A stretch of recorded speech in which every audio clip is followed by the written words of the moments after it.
At the story's outset, a bustling mountain is depicted, its slopes covered with numerous houses. At its base, people labor relentlessly, crafting a mysterious substance. Among them, a curious girl dips her finger into the mixture and tastes it, excitedly exclaiming that it's candy. Her disruption frustrates the workers, and one angrily pushes her away, causing her to fall. Nearby laborers pause to watch the commotion. This is when we meet Li Hua Wang, the protagonist, who glares at the girl and snaps, "Foolish girl, this isn't candy, it's medicine." He mutters under his breath, "No matter how much you explain, they'll never understand." The girl stares at him blankly, her desire for the substance undeterred. The other workers seem strange, their behavior hinting at a lack of comprehension or morality.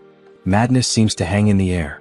Suddenly, a sharp cry pierces the murmur of activity. Li Hua Wang turns to see a man grabbing a white-haired girl roughly. With a cruel laugh, the man sneers, "I want to play with your body," his intentions clear. The girl pleads, "Don't do this," her helplessness evident. Yet her cries only provoke grotesque laughter from those around them. Furious, Li Hua Wang picks up a tool and hurls it at the man, striking him on the head. The man yells in pain as the white-haired girl hides behind Li Hua Wang. Seething, the injured man growls, "You've made a huge mistake. When the master hears of this, you'll be dead." Unmoved, Li Hua Wang coldly replies, "I'm not afraid of the master. To me he's nothing." His boldness leaves everyone stunned. No one had ever spoken of the master with such defiance. The injured man sneers, warning, "You'll regret this." Before long, a guard arrives, his mere presence silencing the scene. Dressed in white, he announces, "The master has summoned Li and Wang." Wang is revealed to be the candy-obsessed girl. Ecstatic, she skips after the guard, convinced the master has called her to give her more candy. As they proceed, the white-haired girl clings to Li Hua Wang's clothes, pleading, "Don't go. It's too dangerous." But Li Hua Wang brushes her off, determined. The candy-obsessed girl remains blissfully unaware, humming and skipping along. As they leave the mountain, Li Hua Wang reflects on his anger, questioning why he let himself get so involved. His thoughts are interrupted when the girl playfully pushes him. Irritated, he grabs her hand and demands, "What is your problem?" She innocently asks, "Do you want candy?" Without responding, he accepts the substance she offers, knowing it's the medicine they've been making. They reach the master's domain, where a fire blazes beneath a massive pot. The master, a grotesque figure with bloody teeth, turns to them laughing. "You made me wait," he says, his voice dripping with malice. Suddenly, he grabs the candy-obsessed girl by the neck and hurls her into the boiling pot. She squeals, "Is this candy, master? Did you throw me in here to give me so much candy?" Even as her body is crushed and twisted, her delusion persists. Li Hua Wang watches in horror, paralyzed. The girl's screams echo as the master reduces her to a paste, her broken body fueling the fire. The realization hits Li Hua Wang like a blow. The medicine they've been making is crafted from human remains. Overcome, Li Hua Wang begins to whisper, "This isn't real. This is all a lie." Yet the stench from the cauldron rises, and the master inhales it with satisfaction, reveling in the twisted reality of their world. At the heart of the narrative, Li's persistent refrain, "This is all fake. Nothing is real," sets the tone for a startling turn of events. While muttering to himself, Li's words unintentionally catch the ear of his master, who misinterprets them as an insult, thinking Li has called him "fart master." Enraged, the master demands an explanation, shouting, "What did you say? What am I?" Li, lost in his own thoughts, continues murmuring, "This is all fake. This master's voice is fake." Frustrated by Li's apparent disregard, the master attacks him, furious at being ignored. But before the confrontation escalates, reality begins to unravel. Li's body starts to disappear, glowing with an intense green light, until the scene freezes entirely. The next moment, Li awakens in a hospital. Restrained and surrounded by silence, he hears only the rhythmic beeping of machines and his own heartbeat. He is alone in a stark room, his surroundings contrasting sharply with the chaotic hallucination he just experienced. It becomes clear that Li is hospitalized, and his condition takes the story in an unexpected direction. A doctor enters, asking Li about his latest hallucination. Li, distressed, describes witnessing horrifying events, a master crushing a girl into paste and turning her remains into medicine. Even as he recounts the vision, Li struggles to understand its meaning, questioning if there's a deeper connection or purpose behind these vivid, seemingly real experiences. The doctor listens attentively, documenting Li's account on a tablet, but dismisses Lee's musings about justice and purpose. None of this is true, the doctor insists. Lee, however, finds little solace in the familiar dismissal, his frustration evident. The doctor warns that Lee must accept these visions as illusions to leave the hospital. Until then, he will remain confined. It's revealed that Lee is in a mental hospital, and his isolation weighs heavily on him. The doctor reiterates, when you stop seeing all this as real, you'll be able to leave. After the doctor departs, Lee gazes longingly, yearning for freedom and normalcy. Shortly after, a girl enters the room, her cheerful demeanor a stark contrast to Lee's despair. She overheard part of the doctor's words and optimistically tells Lee, "You can leave the hospital soon." The girl, Nana, is Lee's childhood friend. Her affectionate gaze and efforts to cheer him reveal her deep care for him. Smiling, Nana produces a surprise from her bag, Lee's schoolbooks. She explains that the exams are 6 months away, and she convinced their teacher to lend the books so Lee could study and stay on track. However, Lee reacts with mock dismay, jokingly asking, "Is this a gift? What kind of gift is this?" Though playful, Lee's resistance hints at his deeper struggles. Bored and confined, he finds little motivation, but Nana's presence seems to momentarily lift his spirits. As the scene unfolds, the story subtly intertwines hope with Lee's ongoing battle against his haunting hallucinations and the confines of his reality. Now, Lee's childhood friend Nana has brought schoolbooks from the teacher to help him prepare for his exams, allowing him to study while in the hospital. But instead of being happy about this, Lee feels even more bored at the thought of studying. Nana, noticing his reaction, takes one of the books and playfully hits him on the head, saying, "Do you really think I'd only bring books to increase your stress? Do you think I'm such a bad friend?" She then smiles and pulls out a video game from her bag. Lee, excited to take the game, reaches for it, but Nana teasingly pulls it away, saying, "First call me Big Sister, then I'll give it to you." Reluctantly, Lee calls her Big Sister, leaning in close to her face to say it. This makes Nana shy as she notices how close he is, feeling his breath on her face. Blushing, she quickly hands him the game. As soon as Lee gets the game, he lies down and starts playing immediately, ignoring everything else. While playing, he remarks, "Maybe passing the time in this hospital won't be so difficult now because of this game." He looks genuinely happy, grateful to his friend for bringing him something enjoyable. Nana watches him with loving eyes and says, "Don't spend the whole day playing games. You should study too. That's why I brought the books for you." But Lee ignores her advice, completely engrossed in the game. At this point, Nana reminds him of their childhood promise. Lee suddenly stops playing, his expression growing serious. He says, "Yes, I remember. We promised to go to college together. I haven't forgotten." He then leans closer to her and adds, "We'll join the same college and I'll leave this hospital soon. I'll get better and try my best." Overcome with emotion, Lee hugs Nana tightly. Nana, hearing his words, smiles warmly and hugs him back just as tightly, both feeling hopeful about the future they dream of together. For a moment, everything feels brighter. Time passes as they continue talking, but it gets very late, and Lee realizes that Nana might be delayed in getting home. Concerned, he offers to walk her to the hospital gate. Nana agrees, and as Lee begins to put on his slippers, something unexpected happens. A sudden, unbearable headache grips Lee. The pain is so intense that he can barely stand. Holding his head, he mutters, "What's happening to me?" He grabs onto the nearby table to steady himself, feeling like his head might explode. That's when his eyes land on something familiar, the medicine pestle from his hallucinations. It's lying on the table just like in the visions he had described. Shocked and confused, Lee wonders if he is hallucinating again, but this time it feels different. Unlike before, the hallucinations seem to be manifesting in the real world. While he stands there, overwhelmed by pain, Nana notices and asks, "What's wrong? Are you okay? Does your head hurt? Please tell me what's happening." But Lee doesn't answer her. Instead, he mutters to himself, "I've done everything the doctor said. I've taken all the medicine. Why is this still happening to me?" His frustration grows as he realizes that despite following all the instructions, nothing has improved. Suddenly, Lee forces himself to stop and pretends everything is fine. Smiling weakly, he says to Nana, "Did I scare you? I was just joking." He tries to laugh it off as if it were a prank, concealing his pain and confusion. Nana, however, doesn't find it funny. She turns her back to him, saying, "Stop doing childish things. You scared me. You're not a kid anymore, so don't joke about serious matters like this." Angry and upset, she starts walking away. Lee, realizing he has upset her, calls out, "Wait." I was just joking. Don't be mad at me. He looks back at the table to check if the pestle is still there, but it's gone. Confused, he wonders if it was just another hallucination. Deciding it's best not to dwell on it, Lee follows Nana to apologize. When he catches up, he asks her to forgive him. Nana, still playful, touches his cheek with her finger and says, "I'll come visit you again next week.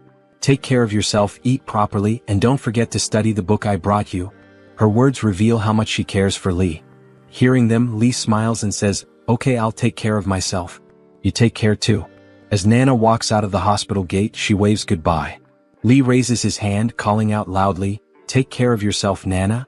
Watching her leave, he feels grateful for her support and love, even as his mind remains burdened by his worsening condition and the strange connection between his hallucinations and reality.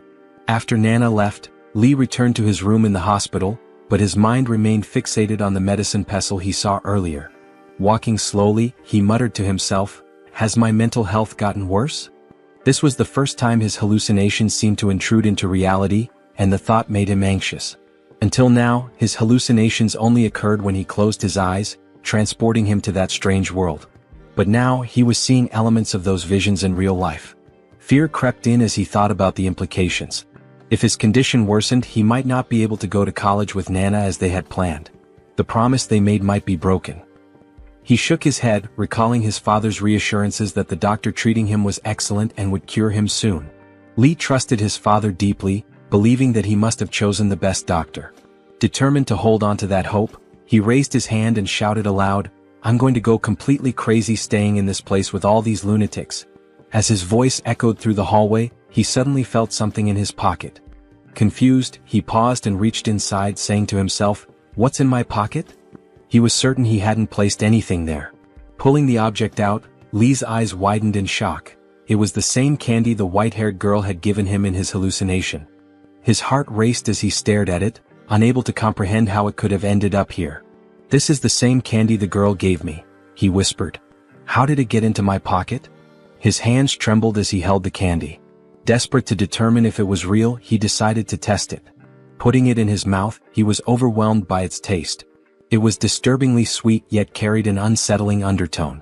His stomach churned as he remembered how that candy was made in the hallucination, by crushing humans into paste. Lee's thoughts spiraled. If his hallucinations were manifesting in reality, what did that mean for his condition? He clutched the candy, now more desperate than ever for answers. If the doctor sees this, maybe he'll understand what's happening to me. Maybe I'm not crazy after all, he reasoned. Hope flickered in his chest as he thought this might lead to his discharge from the hospital. But just as he started running toward the doctor's office, he stopped abruptly. A chilling realization struck him. If the things I get in my hallucinations appear in reality, he said to himself, then this could be an opportunity. His eyes gleamed with a strange intensity, glowing faintly in the dim light of the corridor. Lee's face twisted into an unsettling expression, his mind racing with possibilities. Deciding to keep this revelation to himself, he pocketed the candy and turned away. Whatever his plan was, he wasn't going to share it with the doctor just yet. Later, we see Lee in his hallucinatory world, shouting at the strange inhabitants, "Do you people have money? Silver? Gold? Anything?" His voice echoed, but the people around him only stared blankly, unable to comprehend his words. Frustrated, Lee sighed. "No matter how much I explain, you won't understand. You're all addicts, too far gone to grasp what I'm saying," he muttered under his breath. The people scratched their heads, staring at him with vacant expressions. Suddenly, the white-haired girl called out to him, "Lee brother, can you come here for a moment?" She gestured for him to follow her to a quiet corner. Curious, Lee followed. When they were alone, the girl reached down and revealed a small gold bracelet hidden around her ankle. Smiling warmly, she handed it to him. "Here, Lee brother. I've kept this safe, but I want you to have it," she said softly. Lee was taken aback. "Why are you giving this to me?" he asked. The girl looked down, her voice wistful. "You saved me before and I trust you. Besides, I have no use for it here. I'll never leave this place." Lee examined the bracelet carefully. "It's small but it's real gold," he murmured. Pocketing it, he promised, "I'll return this to you someday." To thank her, Lee handed her a piece of candy. "This is really good. Try it," he said, smiling. It wasn't the same candy she had given him before. This one was real. How Lee obtained it remained a mystery for now. The girl accepted the candy with a shy smile, But as this exchange took place, the other people around them started laughing eerily, their eyes glinting with a sinister light. Among the crowd, a man sneered, "This is getting interesting." Their laughter grew unsettling, making the atmosphere tense. Just then, a guard appeared and barked, "What are you all doing standing around? Get back to work." The laughter ceased instantly and the people scattered, their expressions fearful. It was clear that they were terrified of the guards and the master who controlled this world. The guard's eyes scanned the crowd and he growled, "You weren't brought here to waste time. Focus on your tasks." Lee stood still, clutching the gold bracelet in his pocket. His thoughts churned as he formulated his next move. The guard then looks at Lee and the white-haired girl. Because they were the reason everyone had gathered there. The guard notices Lee taking the gold and gives him a very suspicious look, thinking to himself, "Are you planning to make medicine with that gold?" The guard is suspicious of what he is going to do with the gold, because he will never be able to leave this place. So what is the use of taking it? Lee keeps looking at the guard with his sharp eyes. And maybe he was thinking, why is the guard looking at me for so long? Before leaving, the guard tells Lee, "Get back to work. If the master's medicine is not ready on time, he'll turn you into the medicine." The guard had something shiny tied with a rope around his waist, and it was glowing brightly.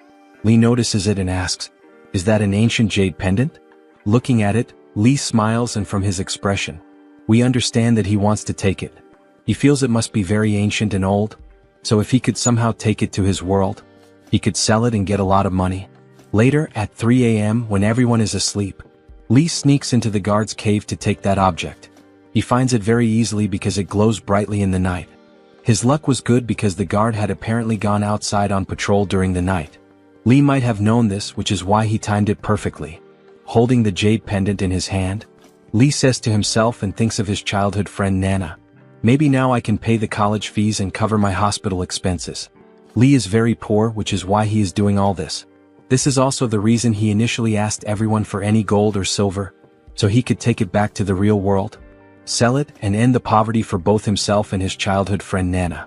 With great happiness he runs down the stairs, holding the pendant tightly, saying excitedly, "I found an antique pendant. I found a pendant." As he rushes down the stairs he notices a light. It looks like someone is coming up the stairs. He thinks it could be a guard, and if they see him at this time, it could become a big problem. Lee panics completely and has no idea what to do. Just then, the terrifying guard appears behind him and says quietly, "What are you doing here so late at night?" Hearing this, Lee is utterly shocked. He can't even bring himself to turn around. He's so scared, thinking that he has been caught. He imagines the guard might report him to the master, who will punish or even kill him. This is the same guy from whose cave he stole the jade pendant. Lee turns around, trembling, and says, "I didn't do anything. I was just passing through." But then he notices the guard's clothes, which are different, so he asks why the guard is dressed like that. The guard doesn't answer and instead grabs Lee by his clothes, dragging him along. While dragging him, the guard says, "People are escaping from here and you'll have to come with us." There were other guards with him, and as they pulled Lee along, one of them added, "If you stay here you'll die one day." Lee asks in disbelief, "Are you guys really escaping from this place?" He finds it hard to believe because they are all guards, and the idea of guards running away surprises him. Suddenly the angry guard shoves Lee roughly and yells, "You'll never be able to escape from this place if you don't come with us. What did you think? That you could bribe us with money and tips to get out of here?" It's then that Lee realizes the guard must have assumed that when he collected gold from the girl and asked others for money, his plan was to gather everything and bribe the master or the guards to escape from this place. This is why the guard seems so suspicious of him. But in reality, Lee was collecting all of this so he could take it to his world and use it to help his friend and end his poverty, something the guard didn't know. But the biggest thing is that all the guards want to escape from here, which shows how dangerous this place is. This is where the story takes a different turn, because Lee thought that maybe the master and the guards had some kind of freedom in this place, but now even the guards want to escape. You can imagine how dangerous this place really is. Lee doesn't say anything to the guard and thinks to himself, "No matter what happens, I'll return to my real world. I've gotten what I wanted." He presses his eyes tightly, trying to hold back the emotions, to stay focused on the hospital. So Lee acted this way because if he had stayed in that place, they might have taken him away, potentially leading to a fight. Anything could have occurred. That's why he came out of the hallucination, believing that by doing so, everything would stop, as it was his hallucination. Hence he closed his eyes and returned to the real world. When his eyes opened, it was nighttime and he found himself tied to the bed. Maybe the doctor was also asleep. Whenever Lee closes his eyes, the doctor likely restrains him to prevent him from escaping.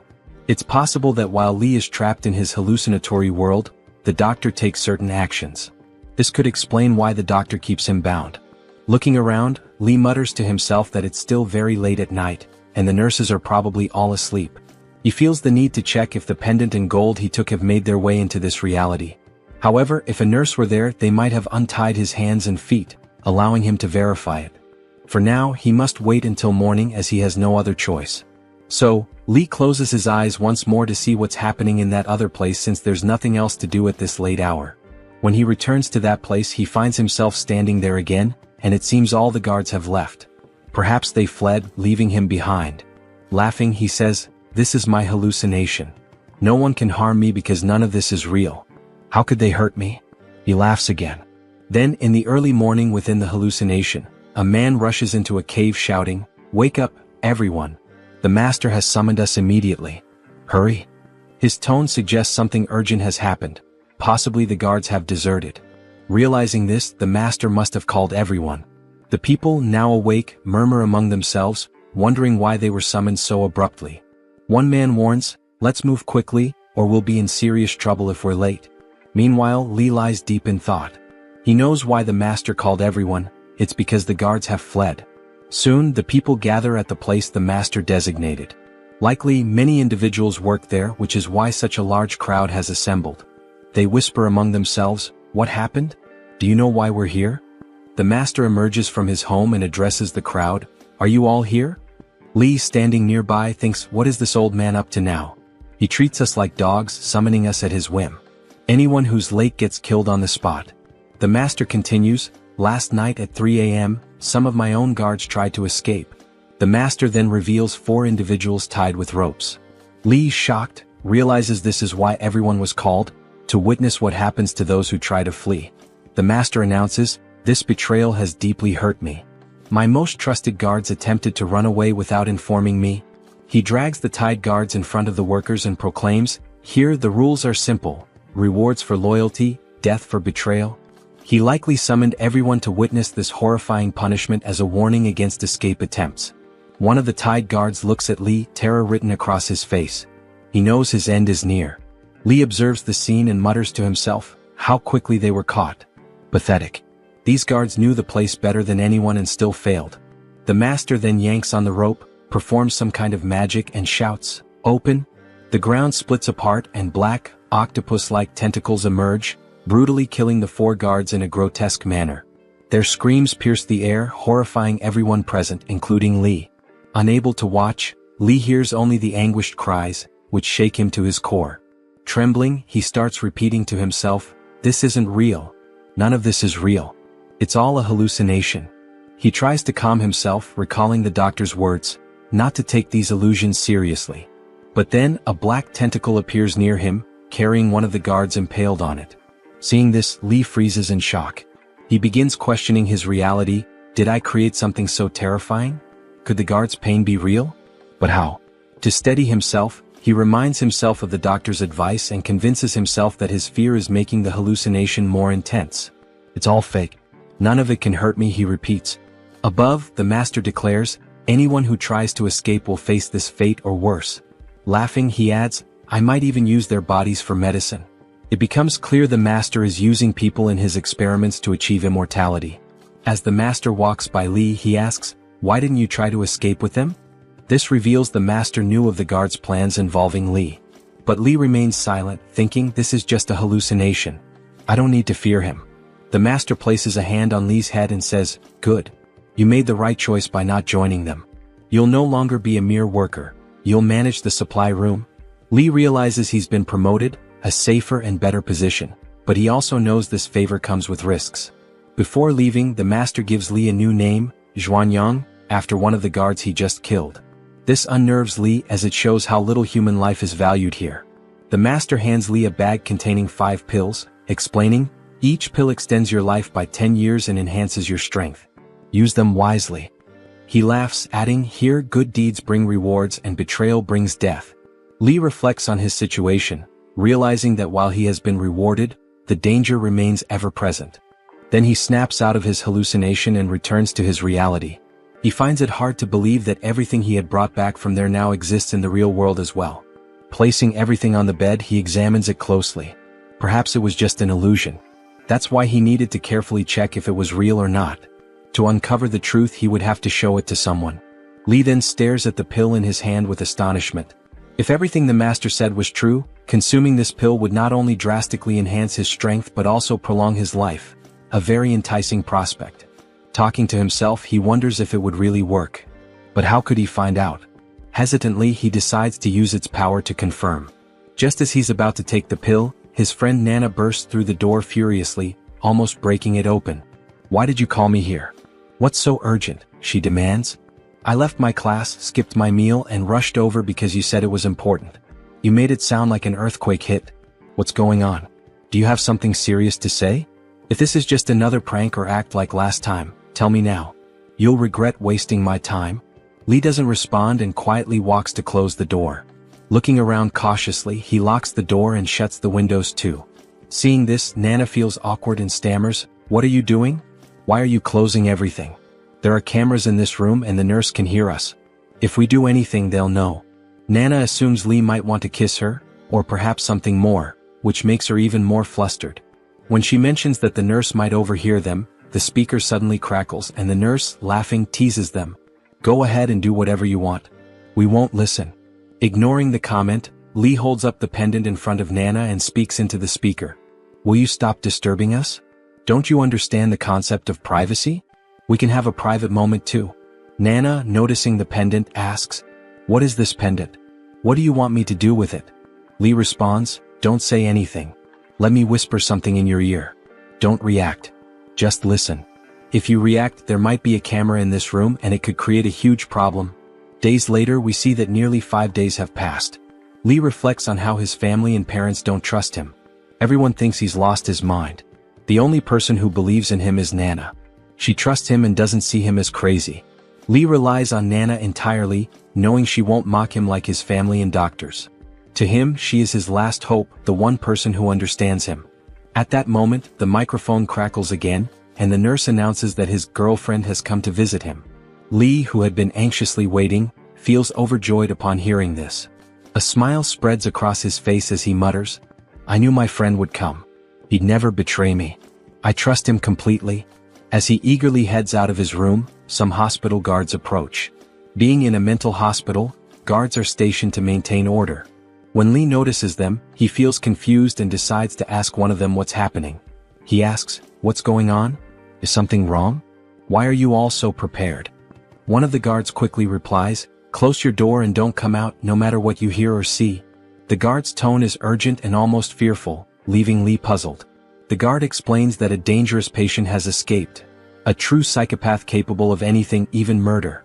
He warns Lee to stay alert and cautious. Before leaving, the guard instructs him to report immediately if he spots the escapee. Left alone, Lee processes what he's just heard. He thinks about how dangerous the situation must be for there to be such a commotion. Still, his friend is waiting for him and that's his priority. Despite the risk, he decides he has no choice but to step outside. He still needs to meet his friend, who must be waiting for him. Cautiously, he sneaks out to find his friend, making sure no one notices him, especially not the escaped psycho. If that lunatic spots him, it could spell big trouble since he is incredibly dangerous. Somehow, Lee manages to slip out of the hospital and meet his friend in a secluded spot. The two of them start talking privately. Nana tells him, "I sent off the gold and the pendant you gave me.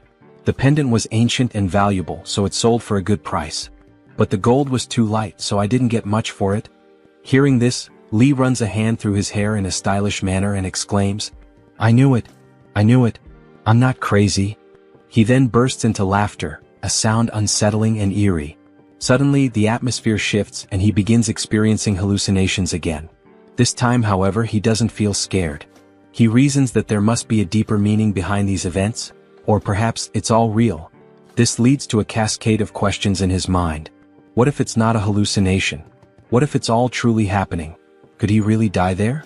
And if he dies there, would he also die in the real world?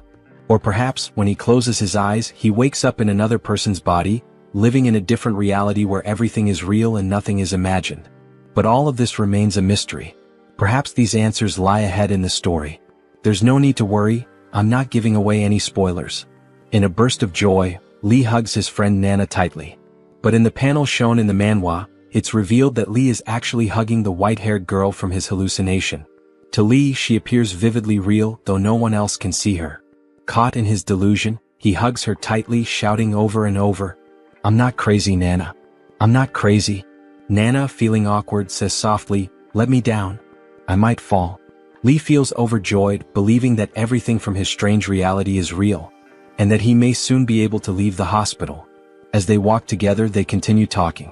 Lee confidently declares, "My ability is real."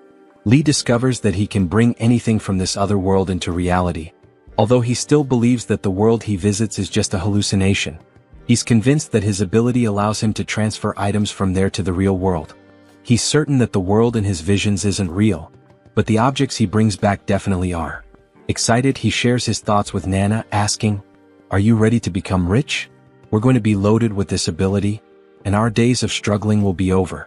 But I have to be careful not to get caught while taking things unnoticed." In response, Nana punches him and snaps, "I don't care about being rich. Are you out of your mind? I only care about you. I want you to get better and be okay. That's all I want. I don't need a fortune. Promise me, Lee. Even though you have this ability, you'll still go to your checkups and take your medication on time. Follow everything the doctor tells you, no excuses, no shortcuts. Promise me you won't do anything reckless." Lee doesn't say anything but gazes at his friend with heartfelt admiration. In that moment, he realizes how much Nana truly cares for him. Money means nothing to her compared to his health and well-being. He softly promises her, "I'll continue my treatment. I'll take my medicines and follow the doctor's advice." Just as they are speaking, a terrifying man suddenly appears behind them. He grabs Nana and shoves her forcefully to the ground. It's the same dangerous patient the hospital guards have been searching for, a deranged psycho. Lee freezes for a moment before screaming, "He's my friend. Don't hurt him. Let him go." Panicking, Lee rushes forward, but the psycho grips Nana even tighter, causing her to cry out in pain. Her screams send a chill through the air. Just as Lee is about to intervene, the crazed man strikes him on the head with a rock. Blood begins to pour from the wound, and Lee collapses to the ground. In that critical moment, Lee recalls the medicine that the master had given him during his hallucinations. If the pendant in gold were real, then the medicine must also exist. And with it, the strength and long life promised by the master.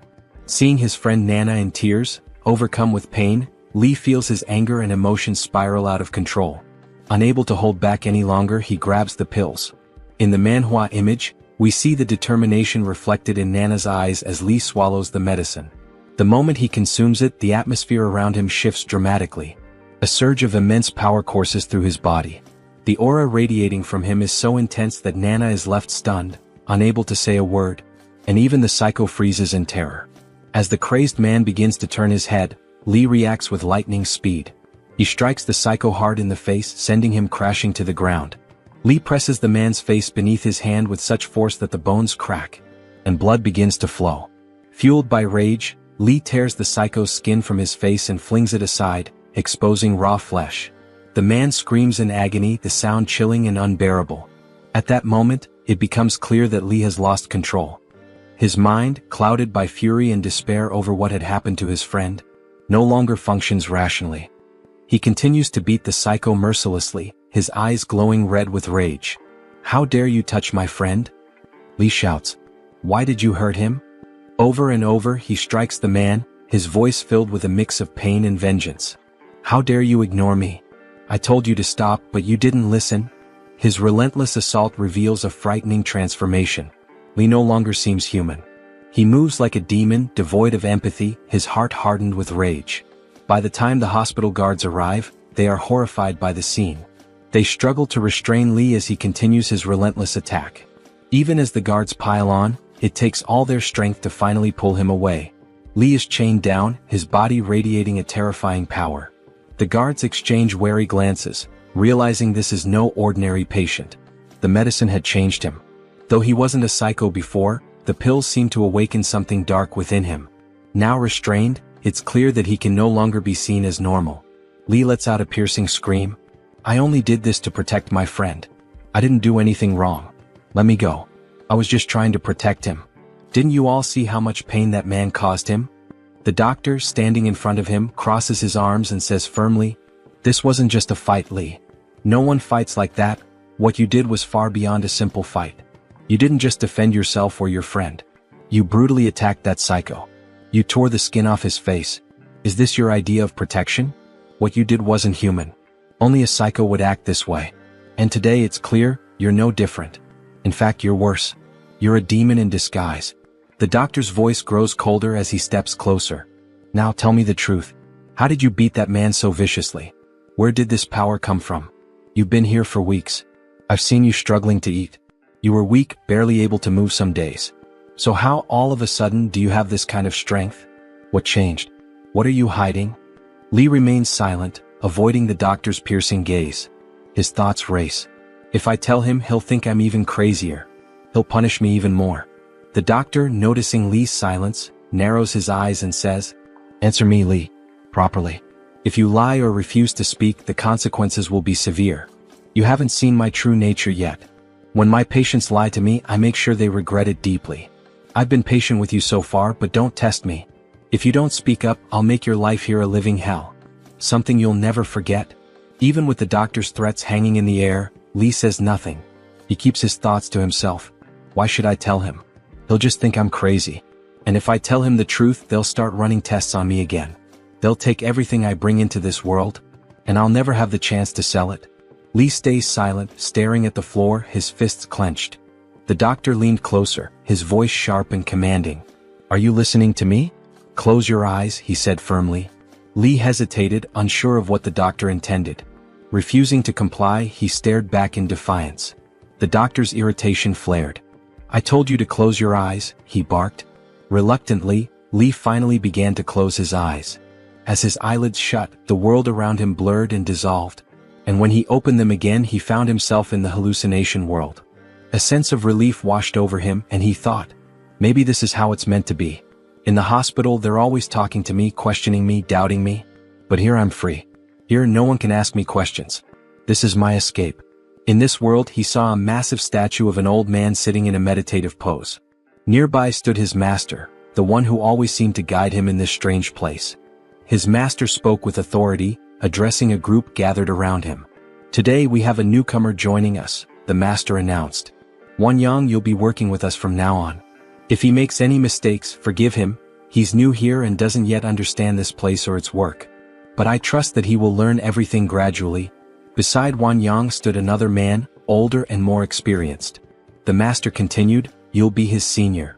It's your responsibility to guide him, teach him about this place, and show him how things are done. Now, the master said with finality, it's time to rest. It's 9 o'clock. Let's have dinner and then call it a day. As the group began to disperse, Lee noticed something odd. One of the men, standing next to the master, was staring at him with an intense, almost unnerving gaze. The man's piercing eyes seemed to hold some kind of knowledge about him. Lee couldn't shake the feeling and thought to himself, why is this guy looking at me like that? Am I a girl or something? Is there something on my face? What's his deal? It was the first time Lee had seen this man in the hallucination world, and they had no connection. So why the intense stare? Later, as Lee and his assigned senior walked up a flight of stairs, Lee broke the silence and asked, who was that guy staring at me back there? And why was he looking at me like that? The senior glanced at Lee and answered, his name is Senior Brother Jin Khan. He's unique. You'll get used to him. Lee learned from his senior that the man's name was Jin Khan. The senior continued, ever since Jin betrayed the master, there's only been one inner disciple, Brother Jin Khan. He's the master's most trusted confidant and handles all the important tasks. The master relies on him completely. Whoever you meet here, show them respect. Speak politely to everyone and don't act rudely. If you do, the master won't take it lightly. He's very strict when it comes to respect, so be mindful of that. As someone new to this world, Lee appreciated the advice. He nodded and said, thanks for explaining everything. I'm new here and don't know much yet.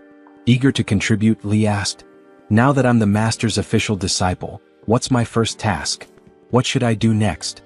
His senior replied, For now, your main responsibility is to handle supply tasks around this place. Even though you're officially a disciple, you're not close to the master yet. If you want to earn his trust, you'll have to work hard and remain loyal to him. Always show respect. If you do well, the master might one day teach you the ultimate secret. Immortality? Lee's eyes widened with excitement at the mention of immortality. Immortality? He exclaimed. Can the master really teach me? When will he teach me? Tell me, please. His senior chuckled at Lee's enthusiasm and said, Calm down. Right now, the master isn't going to teach you. He doesn't trust anyone easily. The only person he trusts is Jin Khan. If you want to learn about immortality, you'll first need to win the master's heart. That means working hard, proving your loyalty, and becoming an inner disciple. Even then, it's not guaranteed. Many people have tried and failed to earn his trust, and it often takes years. For now, forget about immortality. Focus on your current tasks. Maybe in 1 or 2 years, if you're persistent and loyal, the master will see your worth and begin teaching you. Lee's amazement grew as he processed this information. He thought to himself, this place is truly incredible. So many hidden secrets lie here. If I could learn about immortality, it would change everything. After learning about the hidden wonders of the place, Lee's curiosity grew insatiable. He wanted to uncover all the mysteries it held. However, his immediate focus remained clear. To bring something valuable from this world back to the real one. Not just to escape poverty for himself but to help his friends too. That thought consumed him. Then, his perspective shifted when he stumbled upon a place where medicines were made. He watched in horror as people were killed, their essence fueling the creation of magical substances. A large cauldron bubbled violently, and strange, shimmering ingredients were added to it. The master stood before the cauldron, opening it with a commanding gesture. Inside, the contents glowed as 2 magical medicines formed, one green and one red. Lee was stunned. How foolish have I been? He thought. I was only thinking of taking money from this world, but these medicines hold unimaginable power. If I could take them to the real world, I could become invincible, maybe even immortal. The desire to take the medicines burned within him. He imagined harnessing their power to reshape his life, to protect his friends, and to achieve anything he desired. But then a troubling thought crossed his mind. What if I take the medicine without knowing its effects? What if it's too much for my body to handle? I could overdose and lose control, or worse, die. He realized he needed to tread carefully. First, he had to learn everything about the medicines and their powers. Determined, he resolved to focus on his current task, earning the master's trust. If he could do that, perhaps the master would teach him the secrets of immortality. As Lee watched, the master transferred the magical medicines into bottles with a flick of his hand. His movements precise and almost hypnotic. Then the master turned to Lee and said, If you're here for the supplies, go and bring them. The girl with the white hair. Lee froze. His blood ran cold. The girl with the white hair? His master intended to use her, his friend, the one who called him brother, as a component in the cauldron. Lee's mind raced. How could I do this? How could I betray her and bring her to die? He couldn't bring himself to even consider such a thing. But before he could respond, the master stepped closer, his tone growing sharp. Didn't you hear me? I said bring the supplies. Feeling trapped, Lee closed his eyes tightly, unable to face the situation. He willed himself to return to his real world, desperate to escape the impossible choice. When he opened his eyes, he found himself back in the hospital. Standing before him were the doctor and his mother, their faces filled with concern. Mom? Lee asked, surprised. What are you doing here? His mother rarely visited him, and her presence made him uneasy. His mother's eyes were filled with worry as she said, The doctor called me. He told me about what happened to you. That you were attacked, hurt badly on your head. She stepped closer, placing a gentle hand on his shoulder. Are you okay, my son? Do you have a headache? Lee forced a smile, trying to reassure her. I'm fine, Mom. I don't feel any pain. But deep down, his mind was far from fine. The guilt of leaving the white-haired girl behind and the dread of what might happen to her gnawed at him. Yet, he couldn't bring himself to explain anything to his mother. You don't need to worry, Mom. Everything's okay. His mom looks at him and says, You have become so thin. Don't you eat in the hospital? Don't you like the food here? Have you ever looked at yourself in the mirror? You have become so thin. His mom took out the grape from the bag and said, This is your favorite, right? I know it. Come on, open your mouth. It's very sweet. You'll like it a lot. While eating, he says, Mom, don't worry so much about me and don't trouble yourself so much. "Are you really here just to spend time with me?" Because he asks, his mom comes here very rarely. And it might be very few times that his mom doesn't get time to come here. Maybe that's why he is asking if you are here to spend time with me. His mom then feeds him all the grapes and talks to him for a while. His mom says, "If you don't get up, the doctor will take me to the crazy man's parents. And I will scold them a lot." His parents are waiting downstairs, so the doctor tells his mom that the crazy old man's family is waiting downstairs. So hurry up or they will leave. His mom says, "Let me talk to my son for a little while longer. There is still something important I want to tell him." Because of this, it's clear that his mom loves Lee so much. And she is very strict with their parents for throwing stones at her son's head. Lee says that he didn't do anything. He just fought with the old man to save his friend.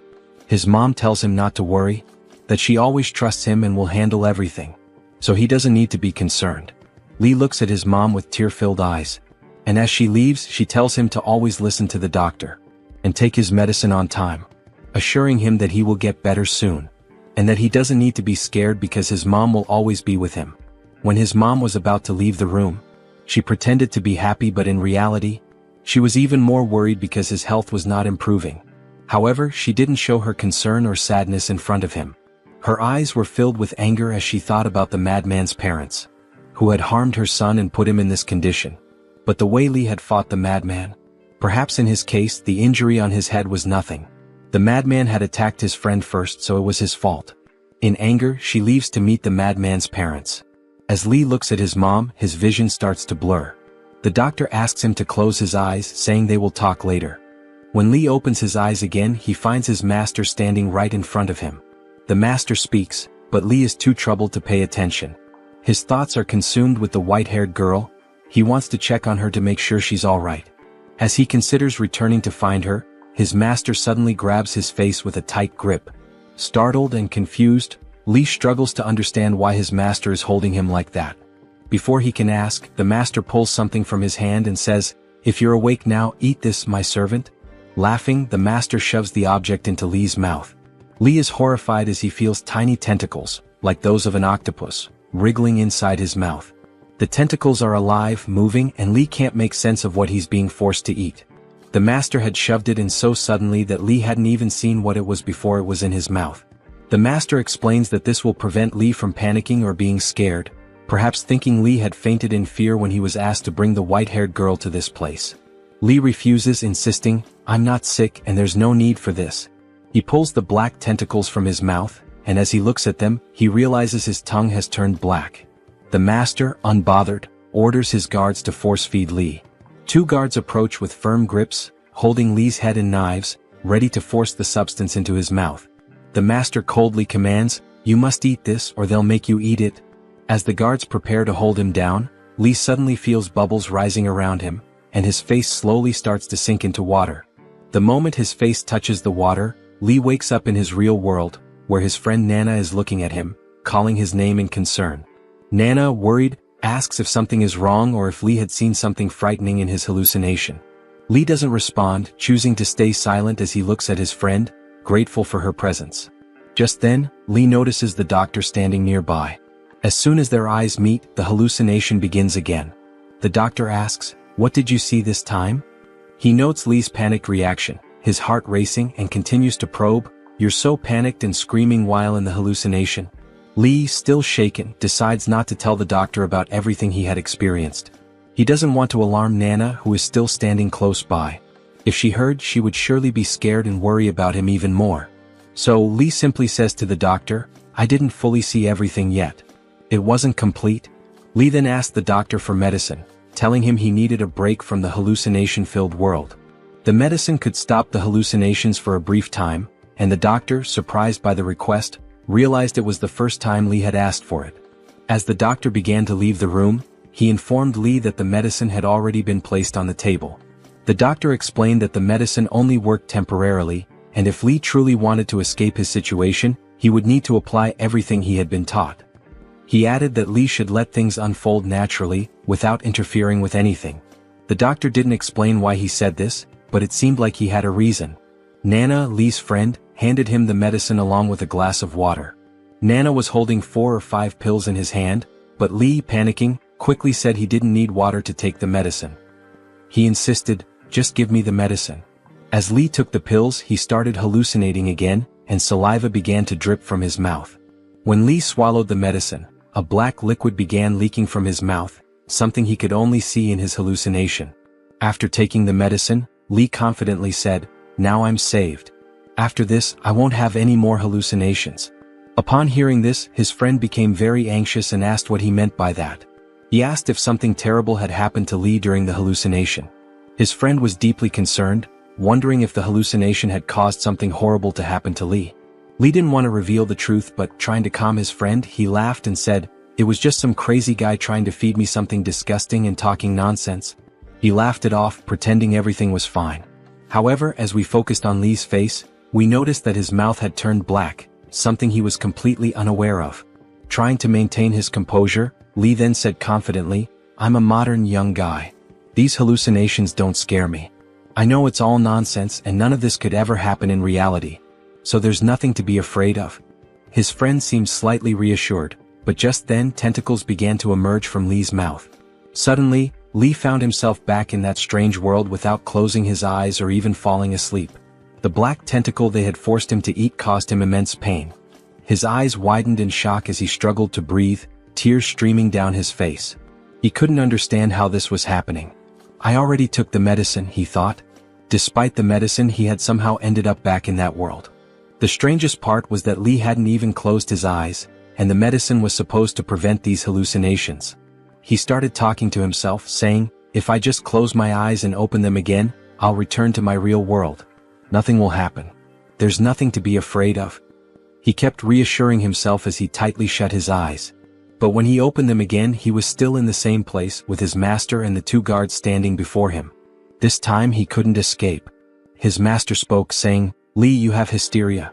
That's why we gave you this substance. It will cure your hysteria. Now you can do your job properly." Then his master and the guards left, laughing, leaving Li behind, sitting in unbearable pain, tears streaming down his face. Black tentacles began to emerge from his mouth, but Li wasn't focused on the pain. Instead, one question consumed his mind: is this world truly real? And the world he had been returning to with all those people, was that fake? Li's heart shattered. Everything he had dreamed of, especially his moments with his friend Nana, suddenly felt like lies. Could it all have been false? He began to believe that this world might be the real one. After all, even though he had taken the medicine and hadn't closed his eyes, he still ended up here. And now, even closing his eyes couldn't bring him back to what he thought was his real world. Impossible. Nana is not an illusion. After finally swallowing the medicine, Huowang, crying, believes she hasn't left him. But Nana vanishes with the wind into the air. Huowang begins to scream desperately, "Why am I in this cursed place? Why won't this illness let me leave?" The next day, as the members cultivate, Bai Lingyao slowly approaches with 3 steamed buns. "Senior brother Li hasn't eaten all day," she says. Then he asks, "How did you get this pendant?" Lingyao replies that she received it as a gift from him. She explained that she didn't want it, but he insisted, pushing it into her hands. "After forcing me to accept it, you laughed and hugged me, saying you weren't sick." The protagonist questions, "And then?" Lingyao continues, "Senior brother Wang took the chance to strike your head with a rock. He thought you were dead and then tried to abuse me." Huowang, curious, asks, "That chubby guy with the cleft lip? What happened to him? Wang, was it?" The girl explains, "He was killed by senior brother Li, don't you remember?"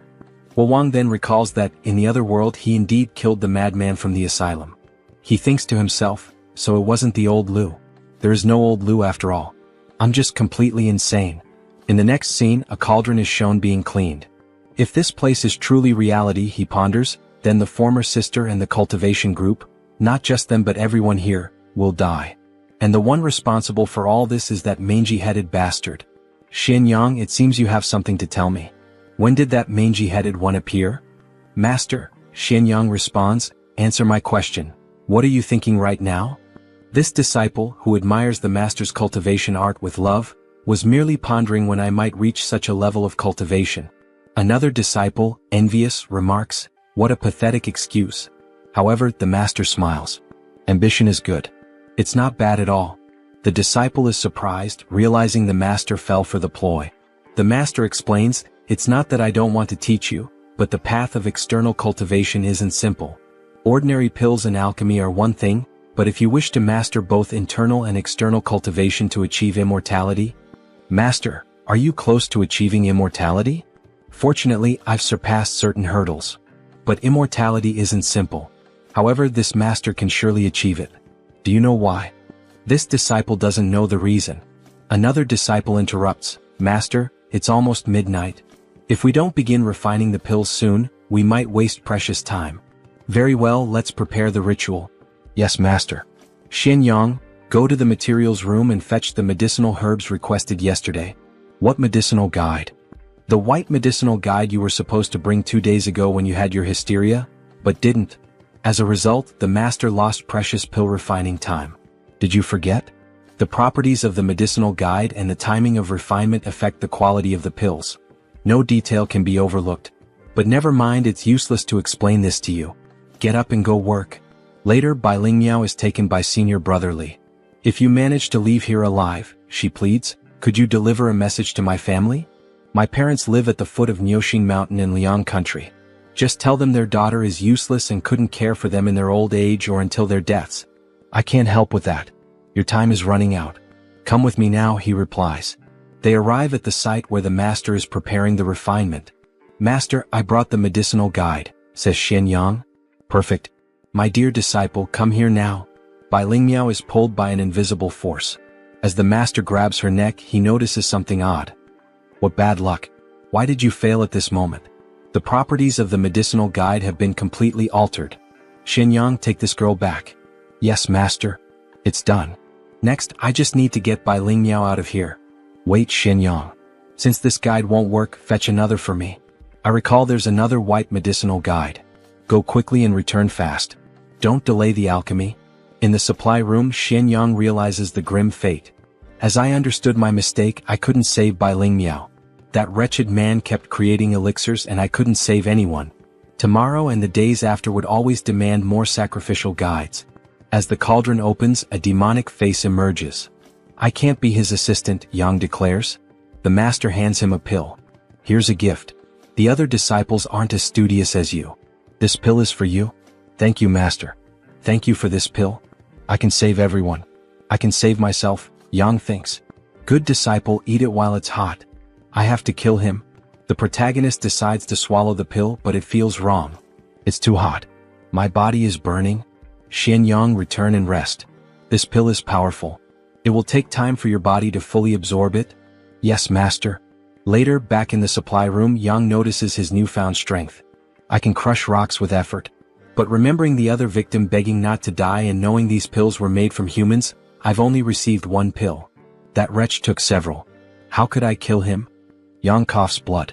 Suddenly, the young girl appears and asks, are you okay? Senior Brother Li was told, you don't need to curse yourself. You're strong too. The nervous young woman, clutching her thigh, asked, Senior Brother Li, are you planning to go against the master again? Should keep your voice down. Are you saying you came here just for me? He might see what's happening here, Li replied. It's fine, Senior Brother, she assured him. Today is the day Master Yu goes to the market. The master can't hear us now. Meanwhile, the other workers thought the protagonist was retrieving more medicinal guides. We're doomed, they murmured. As Li suspected, everyone now saw Yang as an accomplice of the bald bastard. This place isn't safe. Let's move to another location, he said, pulling the girl by the hand. A young boy observed them silently from a distance. Now you can continue. What were you saying earlier about the old Master Yu? Li asked. The old Master Yu? It's something you can't see or feel. My grandfather once told me that only high-level practitioners can summon it. Anyway, the old Master Yu goes to the market on the 1st and 15th days of every month, she explained. So the old master goes to the market on those 2 days? In other words, during those days, the bald bastard can't monitor our lives in the temple. That's valuable information, Li remarked. The girl pressed, anyway, Senior Brother Li, let's get back to business. Do you really want to go against the master again? Of course I do. If I could, I'd eat his flesh and drink his blood, he replied with venom. Then count me in on this mission. I want to help too, the young woman said determinedly. Suddenly, a boy holding a piece of bread said, count me in as well. Senior Brother Li, you might not remember me. I'm just a nameless child born and raised here. You can call me Gua. Here, Senior Brother and Senior Sister, take this bread, he offered. Were you eavesdropping on us? The girl demanded. No, I wouldn't dare. I only came looking for Senior Brother Lee for protection and happened to overhear the last words Senior Sister said. He stammered. You don't know anything about this. How can we trust you if you want to join us? I admire Senior Brother Lee, isn't that reason enough to join? Gua asked earnestly. Xianyang, wasn't your group formed in the same way at the beginning? Lee asked. Gua, aren't you afraid of me? How could I be afraid? Senior Brother Lee's actions were inevitable too, Gua replied. Fine, you can join us. We're counting on you, Gua. Don't regret it, Lee said. The protagonist reflected. I hope he doesn't meet the same fate as Xianyang's. In the days that followed, the group continued seeking ways to kill Dan Yangzi, but with just Lee and the two others, it was almost impossible to deal with the master. During that time, they moved the medicinal guides from the storage room to the alchemy room one by one. The protagonist couldn't forget their final words, echoing in his head until the 8th medicinal guide. Master, the medicinal guide is ready, Xianyang announced. Well done, Xianyang. You've been performing admirably lately. As I said, our Shishan Donghua sect rewards merit and punishes mistakes, the master replied. Since you want to learn alchemy, I'll start teaching you today the formula for creating the nutritive pills. Don't underestimate the formula. Though it's simple, it remains a heavenly method recorded in celestial scriptures. The master explained, remember this, 20 taels of human elixir, half a caddy of balsam seeds, 24 sunrise stones. The fire must be lit at 3 a.m., the bathing hour. Use your eyes to illuminate it silently, your breath to boast it, and your spirit to fumigate it. Gradually raise the fire with a gentle flame and relight it at 4 a.m. Then exhale. While listening, Xianyang secretly wrote the formula on his clothing. Master, I'll write the formula on my robe, he said. But the master scowled. Master, please review what I wrote and see if anything is missing, Xianyang insisted. Suddenly the master kicked him hard in the face. Why the hell did that maniac do that? Why did he suddenly kick me? Xianyang thought. Although his handwriting wasn't great, it was legible. The master hadn't even looked at it. He seemed more concerned about the act of writing the recipe. Wait, Xianyang realized. Back when we were in class, we never had scriptures or any written records from this temple. Everything taught so far was passed down orally. Could this cursed maniac be illiterate? If he can't read, then who read the celestial book he claims to follow? Another disciple approached. I didn't expect this, Xianyang. The master is willing to share the celestial book's formula with you. He must truly value you. Senior Brother Zhenkuan, this is the master's way of showing his favor, Xianyang said carefully. But Zhenkuan, angered, punched Xianyang in the ribs. Who do you think you are? He growled. Bruised but undeterred, Xianyang smirked. The master recognizes my efforts and cultivation. Perhaps you're just not good enough, Senior Brother Zhenkuan. Infuriated, Zhenkuan channeled magic into his hand and struck Xianyang with such force that the impact echoed throughout the temple. Time passed.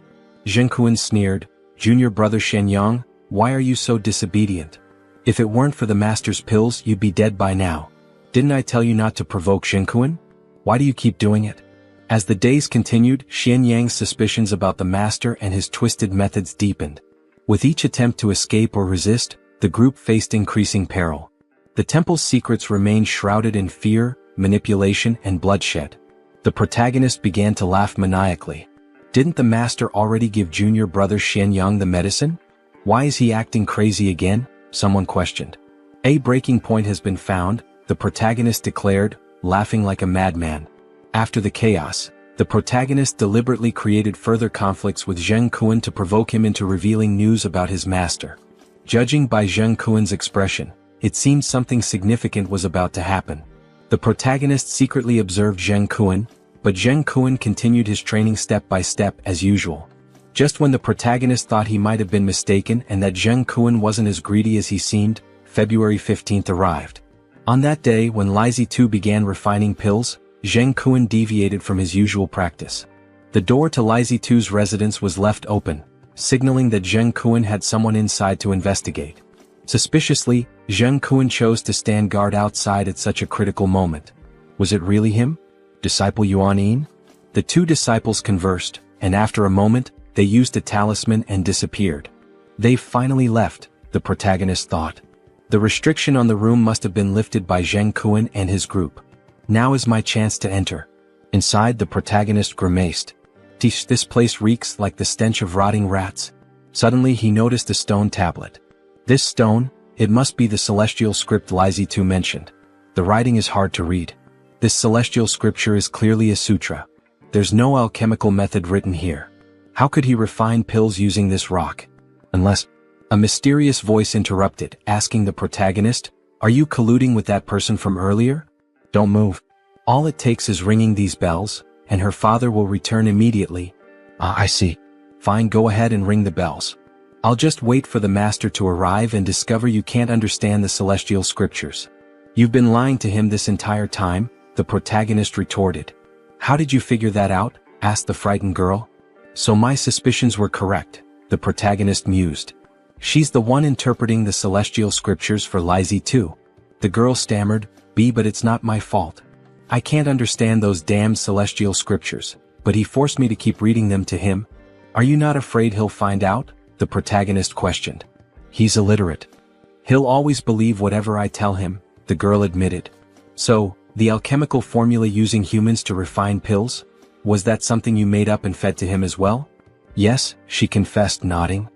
"I just remembered bits and pieces and told him that's what the scriptures said. Don't worry, it won't kill anyone. I don't want him to get hurt. I just don't want him to think I'm useless, that he'll discard me. I have no hands or feet." Suddenly, the protagonist grabbed a vase and smashed it to the ground. The girl cried out in pain. "It hurts. It hurts," she wailed.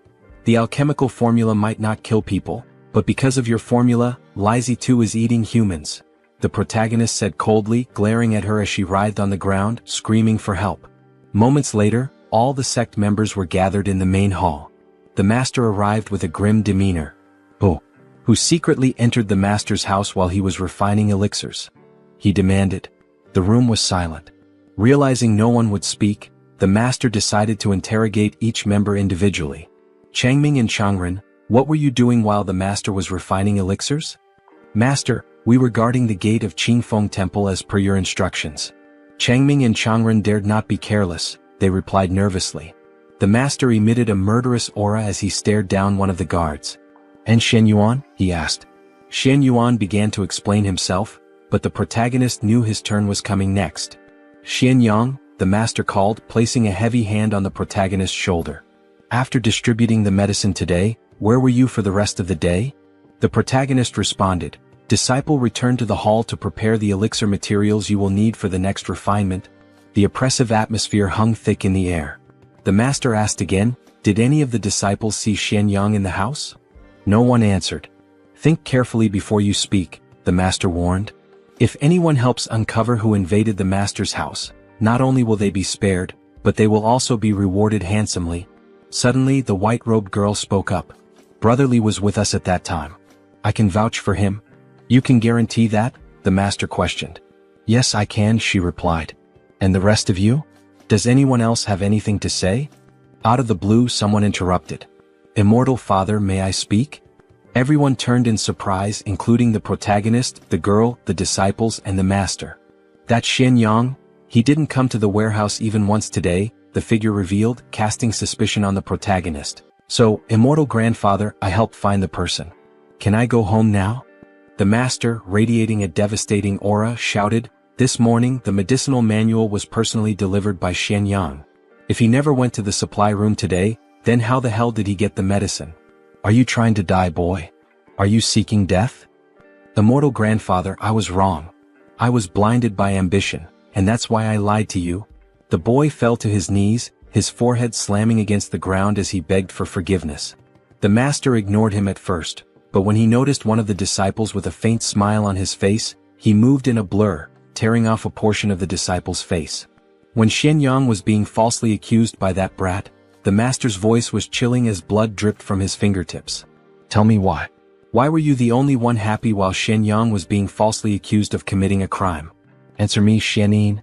"A master, no. Please, it wasn't me." Shen Yin screamed in terror, blood pouring from his torn face. "It was Zhengkuan. Senior brother Zhengkuan forced me to do it." Zhengkuan, realizing he had been betrayed and now faced the master's deadly gaze, bolted like a cheetah. "So, it was you all along," the master muttered coldly. "I should have realized sooner. Only Zhengkuan could have undone the restrictions on my chamber." As he spoke, his hand reached into his pocket. Does he truly think he can escape? That I would let him come and go as he pleases? The master's fingers closed around something, a coin. With a flick of his wrist, he tossed it into the air, then stomped down with immense force. The moment the coin shattered into 4 pieces, a ghostly image of it appeared inside Jinkuin's skull. And just like the coin, he too was split, his body torn into 5 parts, losing both arms and legs instantly. The remaining disciples stood frozen in fear, unable to process what they had just witnessed. Even Xian Yang and the white-haired girl were horrified beyond words. Master, I was wrong. When the gate veteran Jingda was hunting us down, it was my 2 younger brothers who sacrificed their lives so we could escape. Silence. The master's voice was cold, his gaze piercing. I know exactly what you're thinking right now. Master, I have already become useless. Please spare me this time. But the master slowly placed his foot atop Jinkuin's head. You are just like your 2 younger brothers. All of you, mere wolves that can be raised. With that, he stomped down violently, crushing Jinkuin's skull, sending blood splattering in all directions. You, the master pointed at someone. Come and pay your respects to the 3 deities. The protagonist stood there, momentarily dazed. Under the watchful eyes of everyone, he slowly kneeled before the 3 deities and bowed. 7, 8, 9 kowtows. When it was done, he knew what would come next, for he was still holding the incense sticks. Having paid his respects to the ancestral master, he heard the declaration that would change everything. From this day forth, you shall be this Taoist master's most favored disciple. Congratulations, senior brother. Congratulations. One by one, all the disciples stepped forward to salute their newly appointed senior. All right, Xianyang, come with me now. The rest of you are dismissed. The moment had finally arrived. Don't worry, you damned bald-headed fool. I will help you achieve your goal of immortality. The scene shifted. They were once again heading toward the sacred scriptures. I recall that you can read, can you not, Xianyang? Yes, master. Good. It is good that you can read. The master then began to weave his magic. The sound of cords slicing through the air echoed in Dan Yangzi's chamber as black threads that had once bound the stone tablet unraveled, slithering into his sleeve like writhing black serpents. At that moment, the sacred text was fully revealed before the protagonist. Come here. Take a look at the sacred scriptures. Can you read what is written here? Yes, master. That airhead completely made up all those previous cultivation methods to achieve immortality. If the protagonist couldn't keep up, he feared his secret would be exposed. So instead, he would rather tear everything down himself. The disciple seems to understand, the master mused while analyzing the stone tablet. Stop whining and tell me everything you see. Master, in these scriptures, why isn't the recipe for the blood-nourishing elixir here? The one you taught me last time? The protagonist continued, Master, you said that to become an immortal, one must refine both internal and external pills. But the method for refining internal pills, it's not here. What? The master's eyes widened. I'm telling the truth, the protagonist declared with conviction. He had no idea what kind of lies the girl in the vase had told Dan Yangzi. If he followed the original script, there was a chance he would fail. So, he decided it would be easier to be honest and figure something else out later. Besides, it wasn't even a lie. It was the truth. The entire method to become an immortal was nothing more than a fabricated story the girl in the vase had invented. Naturally, he would create his own fabricated story and method as well. This stone tablet records a technique for cultivating internal strength. It says here that on the eve of the new year, one can use various external pills alongside this technique to capture a portion of the spiritual energy that the heavens release into the mortal realm. We can then absorb it and use it to ascend to immortality. Li Huowang stared at the stone tablet, his voice unwavering, speaking each word with such confidence that it sounded like absolute truth. A cultivation technique? It also requires external elixirs, the master asked. There seem to be multiple types of pills, the protagonist responded. This one requires 120 grams of cinnabar, 5 grams of white strychnine, 60 grams of acidin, and a wandering god? Master, what kind of ingredient is a wandering god? No wonder. No wonder the girl in the vase had said that this celestial scripture was always changing, making it impossible to memorize. No wonder he hadn't become an immortal after all this time. She had been deceiving this Taoist all along. Dan Yangzi didn't respond immediately. Instead, he observed for a while before speaking. Child? Even that girl managed to deceive me. Are you trying to do the same? The protagonist answered immediately. Master, This is the method to become an immortal. How could I possibly deceive you? After all, I also want to achieve immortality." The master stared at him, almost as if amused, trying to see if he could uncover any lies. "Good." Dan Yongzi clapped his hands and laughed joyfully. "First, explain this cultivation technique to me. Let's wait until I, your master, fully master it before refining any other pills. Then we shall ascend to immortality together, master and disciple." "Yes, master." Finally, after a long day, the protagonist returned home. Fortunately, he had read countless novels, magazines, and manga. Otherwise, the techniques he created today would have been instantly exposed as nonsense by the leper. Suddenly, he heard a voice shout, "Senior Brother Lee. Rest assured, now that I have returned safely, the promise I made to you, to escape, will naturally be fulfilled. Soon, you will all be able to go home. Senior Brother Lee, from now on, you are my father," the boy said. "What are you all doing? If not for everyone's help at Jingyi Hall today, I would already be dead. Who would have thought that in this strange world, he would actually become companions with these odd-looking people? Everyone, I have something to ask of you. This concerns whether or not we can successfully escape from this Qingfeng temple." "What is it, Senior Brother Lee? Do any of you know any other stories? Any rumors? A legend like the one my grandfather once told me? Other than mastering you, I once heard my grandfather mention something evil. Something called grandmother. This grandmother doesn't sound like anything special." "Shh. Brother Lee, keep your voice down or grandmother will hear you. She is truly an evil thing. First of all, her appearance is different depending on who sees her. Some say she looks like a long-eared monster. Others say she resembles a deceased elder. And, if we say grandmother too often, do you know what happens? Grandmother will ride on your back, and on mine. If she finds us, we will become a great-grandmother together. What do you think, Senior Brother Lee? Does this information about the great-grandmother seem correct?" The protagonist looked unsettled by the story. "You turn into a great-grandmother just by staying near her too long?" This world was so strange, filled with inexplicable things. "No problem. This information about grandmother was definitely useful. Does anyone else have anything to share?" Immediately hands shot up. "I have a story." A young boy began to speak. "Senior brother, I heard that some people skin children and wrap their bodies in dog hides, training them to act like dogs. Then they use these children, who understand human speech, to perform tricks on the streets. I don't want to hear these kinds of horror stories." The protagonist cut him off. He wanted information about the master, not disturbing tales. "Brother, I know something about the fish-in-law. This man is Zhao Wu, the medicinal catalyst of Qingfeng Temple. I heard the elders at home talk about him. The fish-in-law not only looks strange, but it also only appears during floods. That really does sound strange.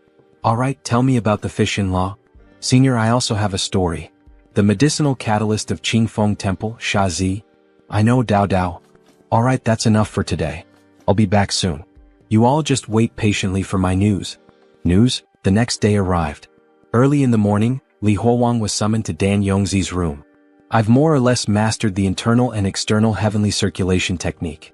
Now, tell me the ingredients used to refine the pills." "Yes, master."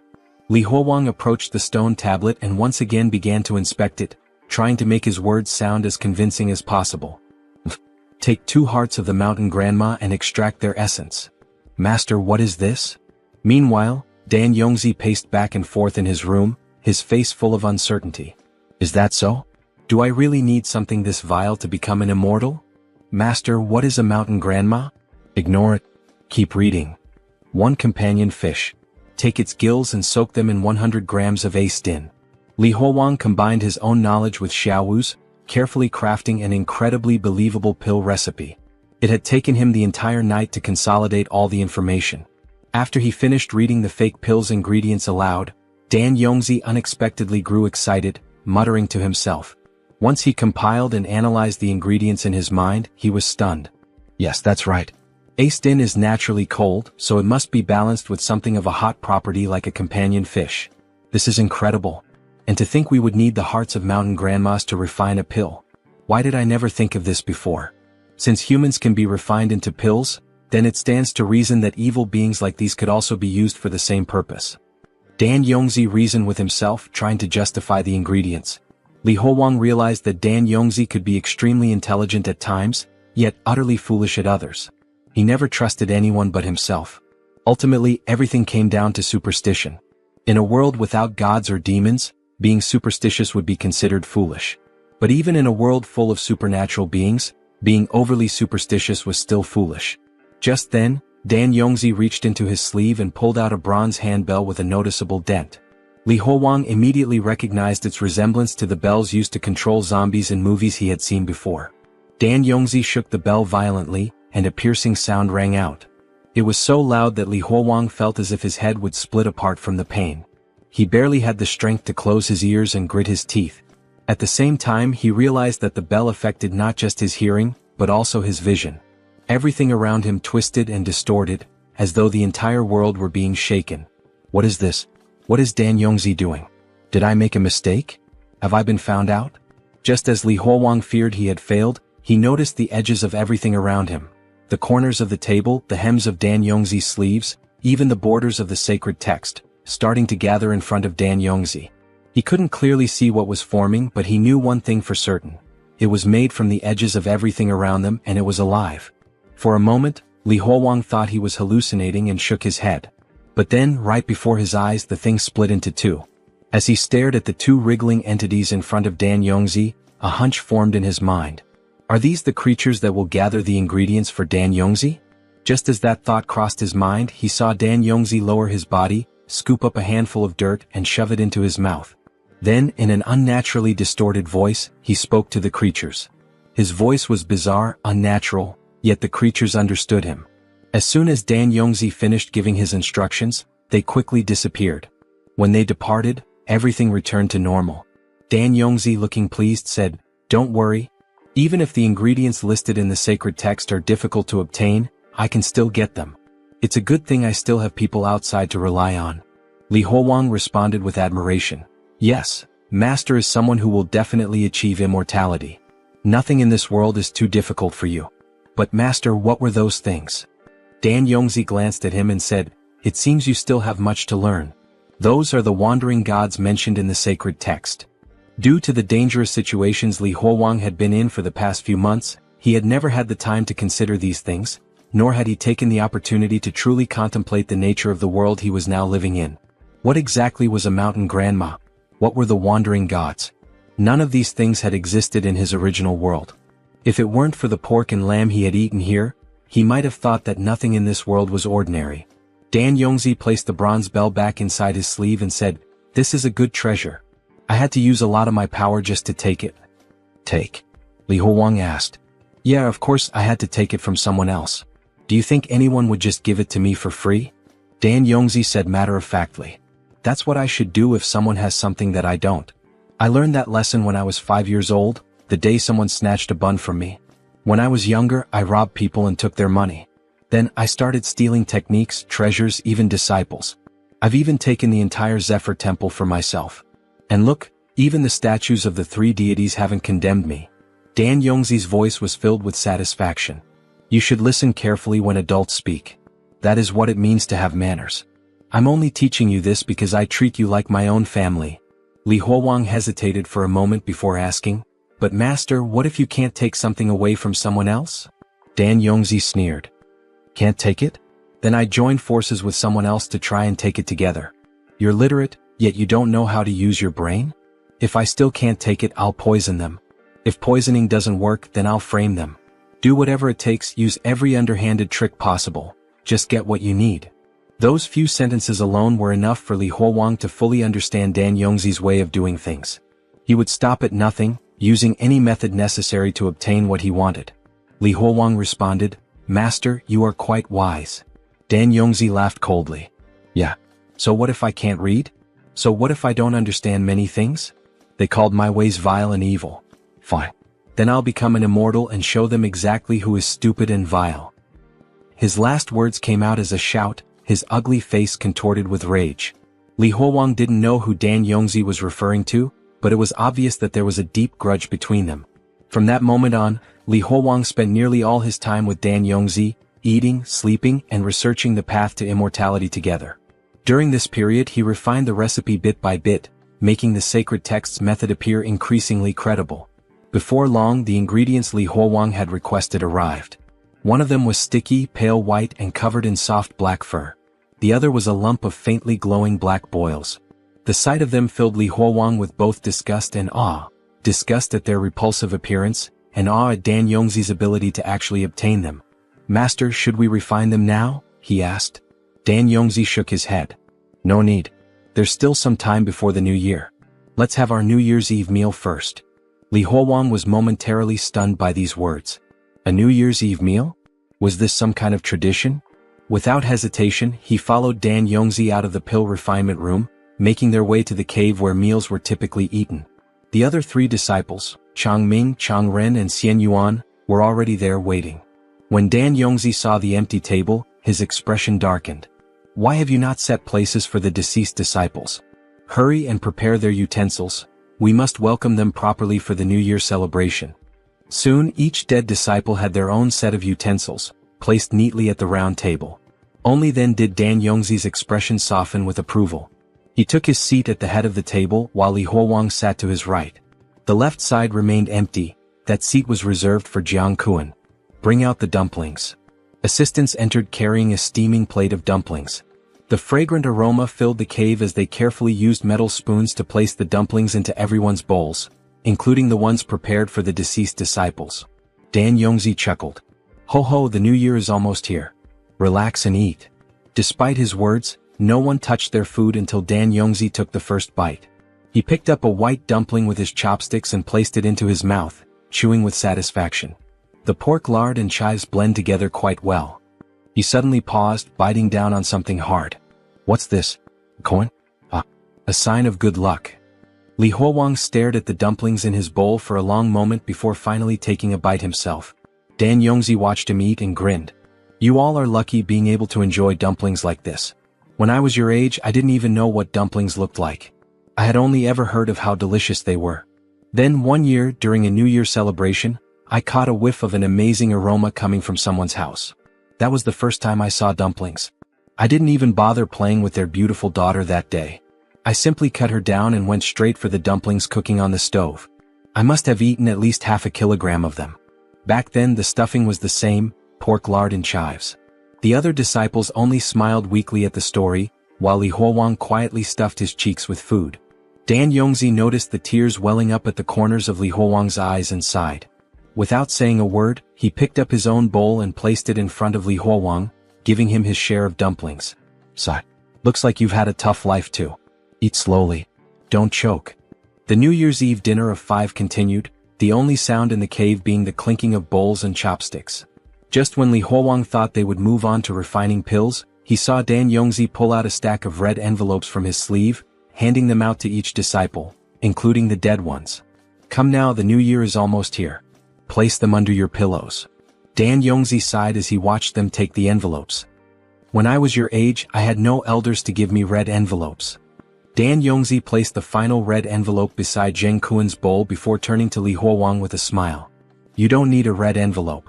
Come now, let's become immortals together and share the same longevity as the heavens and earth." Li Huowang smiled, his laughter light and cheerful. "As you wish, master. Let's head back to the pill room, start the furnace and refine the pills," Dan Yongzi instructed. "You will control the flames." "Yes, master." Then on the next day the pill refinement proceeded as smoothly as ever. But of course that scabby old man was naturally suspicious. He was dragging me along in his pursuit of immortality because he was worried that the recipe I had given him might be fake. Meanwhile, we watched as the master flawlessly inscribed the E-symbols, bringing the refinement process to completion. But that was fine. He wasn't afraid. "My dear disciple, you will take the pill first. Your master will protect you." "Thank you, master." Both of them sat in meditation. "Oh scabby old man, my dear master. You and your grand dreams of immortality will die with me today." The disciple swallowed the pill as the master observed him closely, analyzing whether anything would happen. So much primordial spiritual energy, it was as if the apprentice was sinking into an endless sea of energy. Now he could see it. Now he could feel it. He understood. He was truly stepping onto the path of immortality. The protagonist put on a grand display, as though he were lost in an illusion. Upon hearing of immortality, the master was finally convinced and decided to take the pill himself. This ancient Taoist was ascending to immortality as well. Both remained motionless, seated in meditation, facing one another. However, moments later the protagonist began coughing up blood. So much blood. His stomach was tearing him apart. He collapsed to the ground, laughing. But none of that mattered. His duty had been fulfilled. Are you still hanging in there, scabby old man? This was just a technique I copied from Shenxia novels. You will never become an immortal. Black tentacles started writhing out of the master's body. The only thing you will become is a ghost, the protagonist sighed, holding a pill in his hand, the same red pill that made the body burn with heat and surge with immense strength. And then, after swallowing it, he smirked. Hey master, are you deaf? I'm talking to you. A temporary burst of power surged through him. His eyes burned with a psychotic gleam. Without hesitation, he delivered a devastating punch to the master, smashing his face against the ground. Those eyes, those are the eyes of a demon. The master's face was twisted and disfigured. He let out a furious scream. You will not stop my ascension. Get away from me. He was teetering on the edge of immortality. The ancestors were coming to take him, even as blood poured from his mouth. He had lost control. His obsession with immortality had driven him completely insane. The protagonist's stomach twisted in unbearable pain. I really regret not bringing a knife to end this properly. His vision blurred. The world around him twisted. He was hallucinating. No, he was back in an operating room as if he were in a hospital. A voice was calling out to him, but it was calling him by two names. Wang. He looked up and saw Nana. Is she here because of me? Even if this is just an illusion, it's not so bad. Then he saw the doctor's face distort. The patient in bed 14 is losing consciousness. Preliminary diagnosis, food poisoning. Quickly, get the stomach pump for gastric lavage.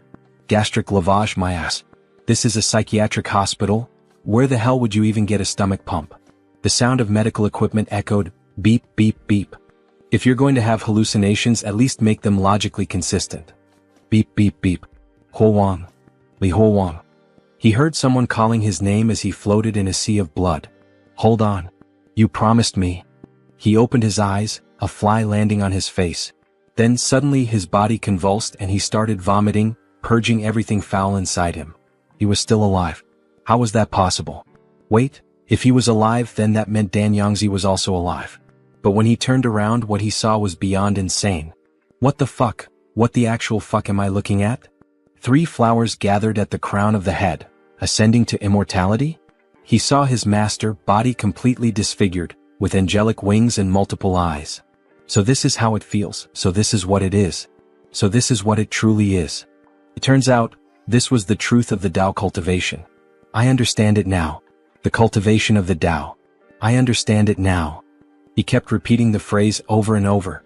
But then, the monstrous structure that his master had become suddenly exploded, unleashing a gruesome rain of blood, scattering flesh and gore in all directions, leaving the protagonist completely drenched in red. Even he was stunned by the sheer amount of blood. But amidst the carnage, something caught his eye on the ground. A piece of the master's face. And then he started laughing hysterically. He. So it's official now. Lai Tu is really dead, right? But, why wasn't the protagonist dead as well? Those hallucinations, what were they really? What was he supposed to do next? Before he could think, 2 figures appeared before him. Hey, what kind of demon are you? Where is our master? Him? He's the one you're stepping on. That's him. The 2 senior disciples, Xianyang and the others, refused to believe it. You're lying. The master wouldn't die. Look at this face. He's really dead. Lai Tu had slaughtered countless people in his lifetime. He should have died long ago. But that wasn't why I killed him. It was purely personal resentment. Before he could finish speaking, the 2 disciples turned and bolted. At least let me finish before you run off.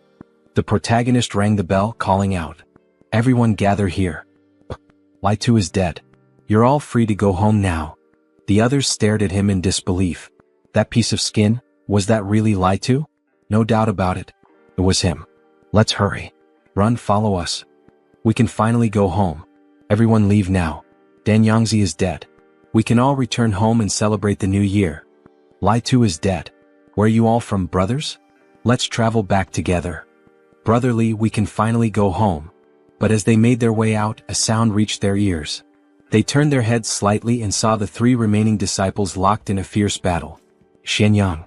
Hurry. Let's kill these 2 accomplices of Dan Yangzi. Then we can share the heavenly book together. Xianyang, if you don't want to die, get out of here now. The master taught you the Tao of alchemy.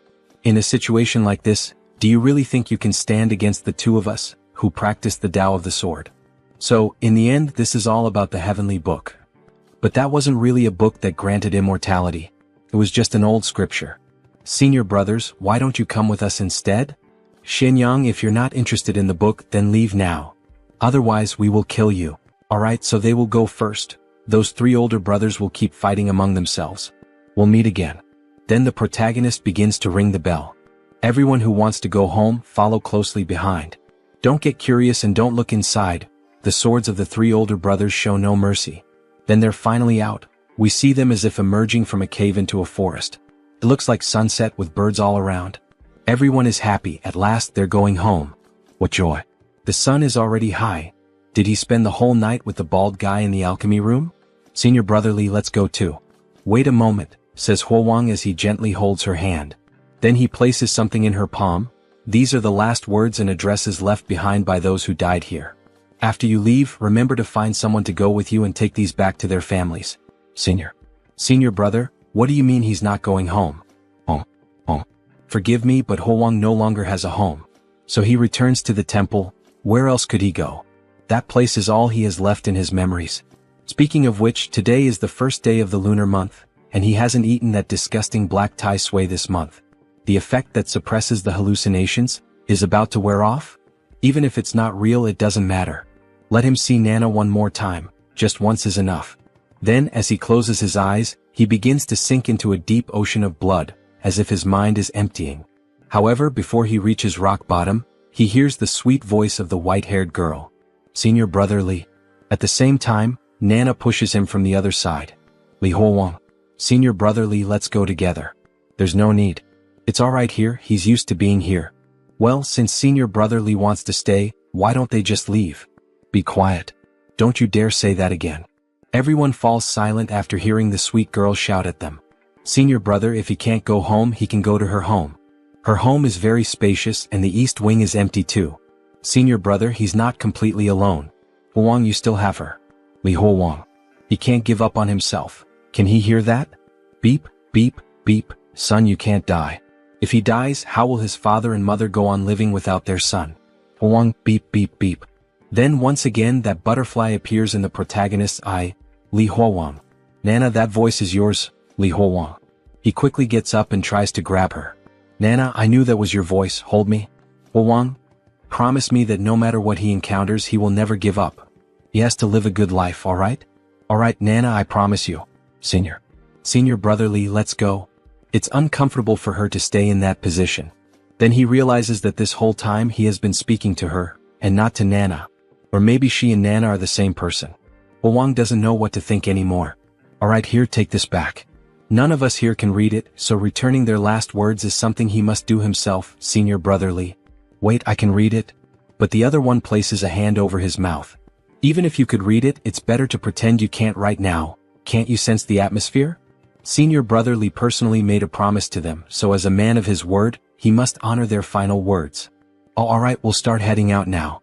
First, gather all the food in this place so it doesn't run out on the road.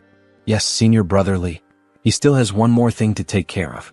Strange, why can't he find that tai sui anywhere in the entire Qingfeng temple? Did it grow legs and run away? Without tai sui, he can't keep his hysteria under control. The only place left is Leida's alchemy room. Damn it, how did it get out of the cave and end up here? Could it have appeared here because of the Danyangzi fragment? Wait, why is this tai sui shrinking? So its life is connected to Danyangzi's? Hey, stay with me. If it completely retracts, what is he supposed to do about his hysteria? Didn't you want the Danyangzi fragment?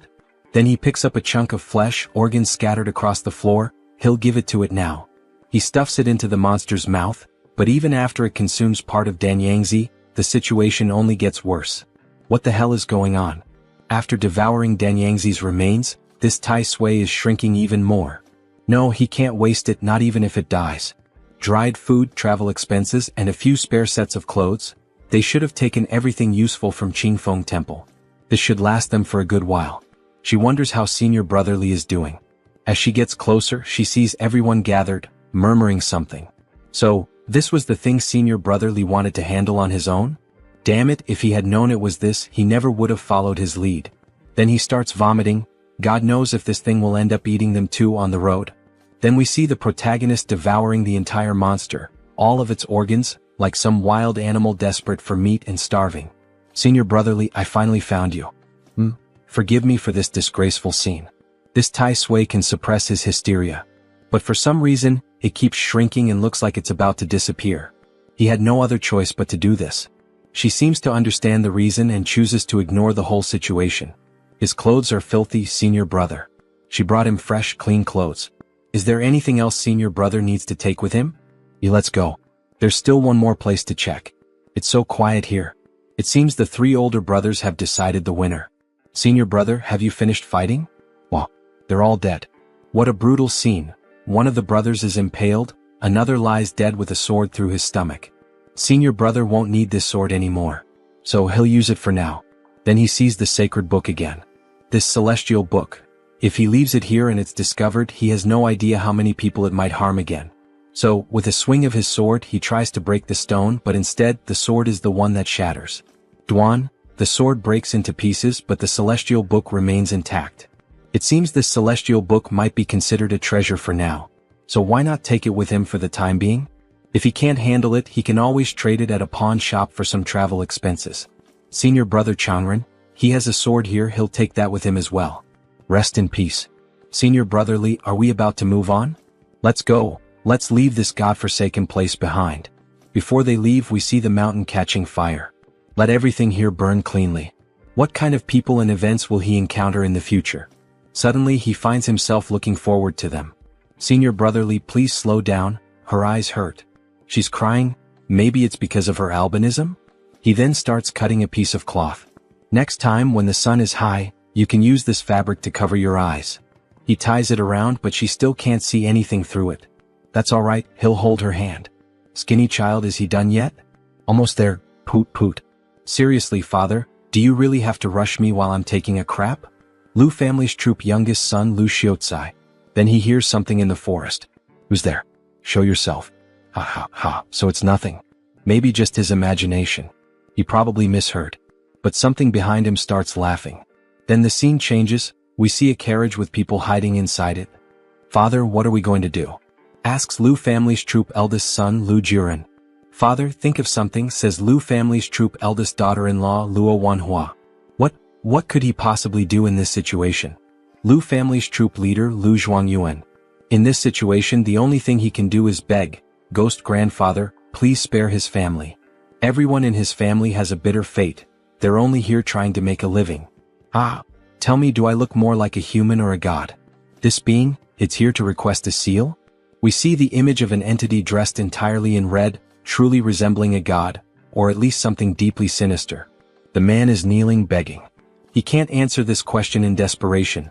If he answers it wrong, his entire family will disappear. You look like a god. However, something makes him change his mind. No, like a human.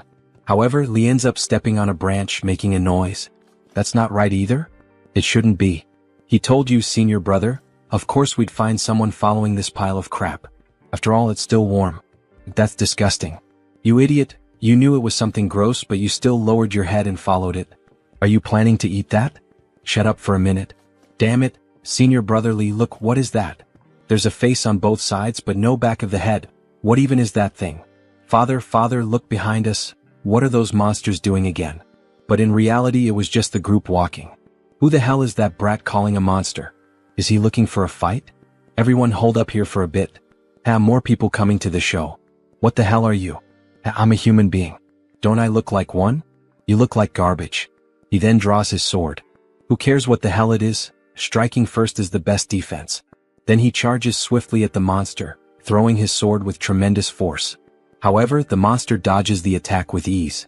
If physical attacks are ineffective, then let's try this instead. He rings the cursed bell, causing the monster to become paralyzed. The father and child are stunned by what just happened. The monster begins to slowly disintegrate. The copper bell is effective. Then the monster starts to rupture, releasing a dark aura, until it finally vanishes without leaving a single trace behind. Master, thank you so much for your help. My humble family has nothing of real value, but yes, this is it. This cigarette clears the mind, it's a small tribute to show our gratitude. Thanks, old man, but he doesn't smoke. Do you know what we just encountered? Young Taoist, you don't know? That thing asking for a blessing. You're the one who drove it away, weren't you? Ichim, may I ask, sir, by any chance do you have a map of this area?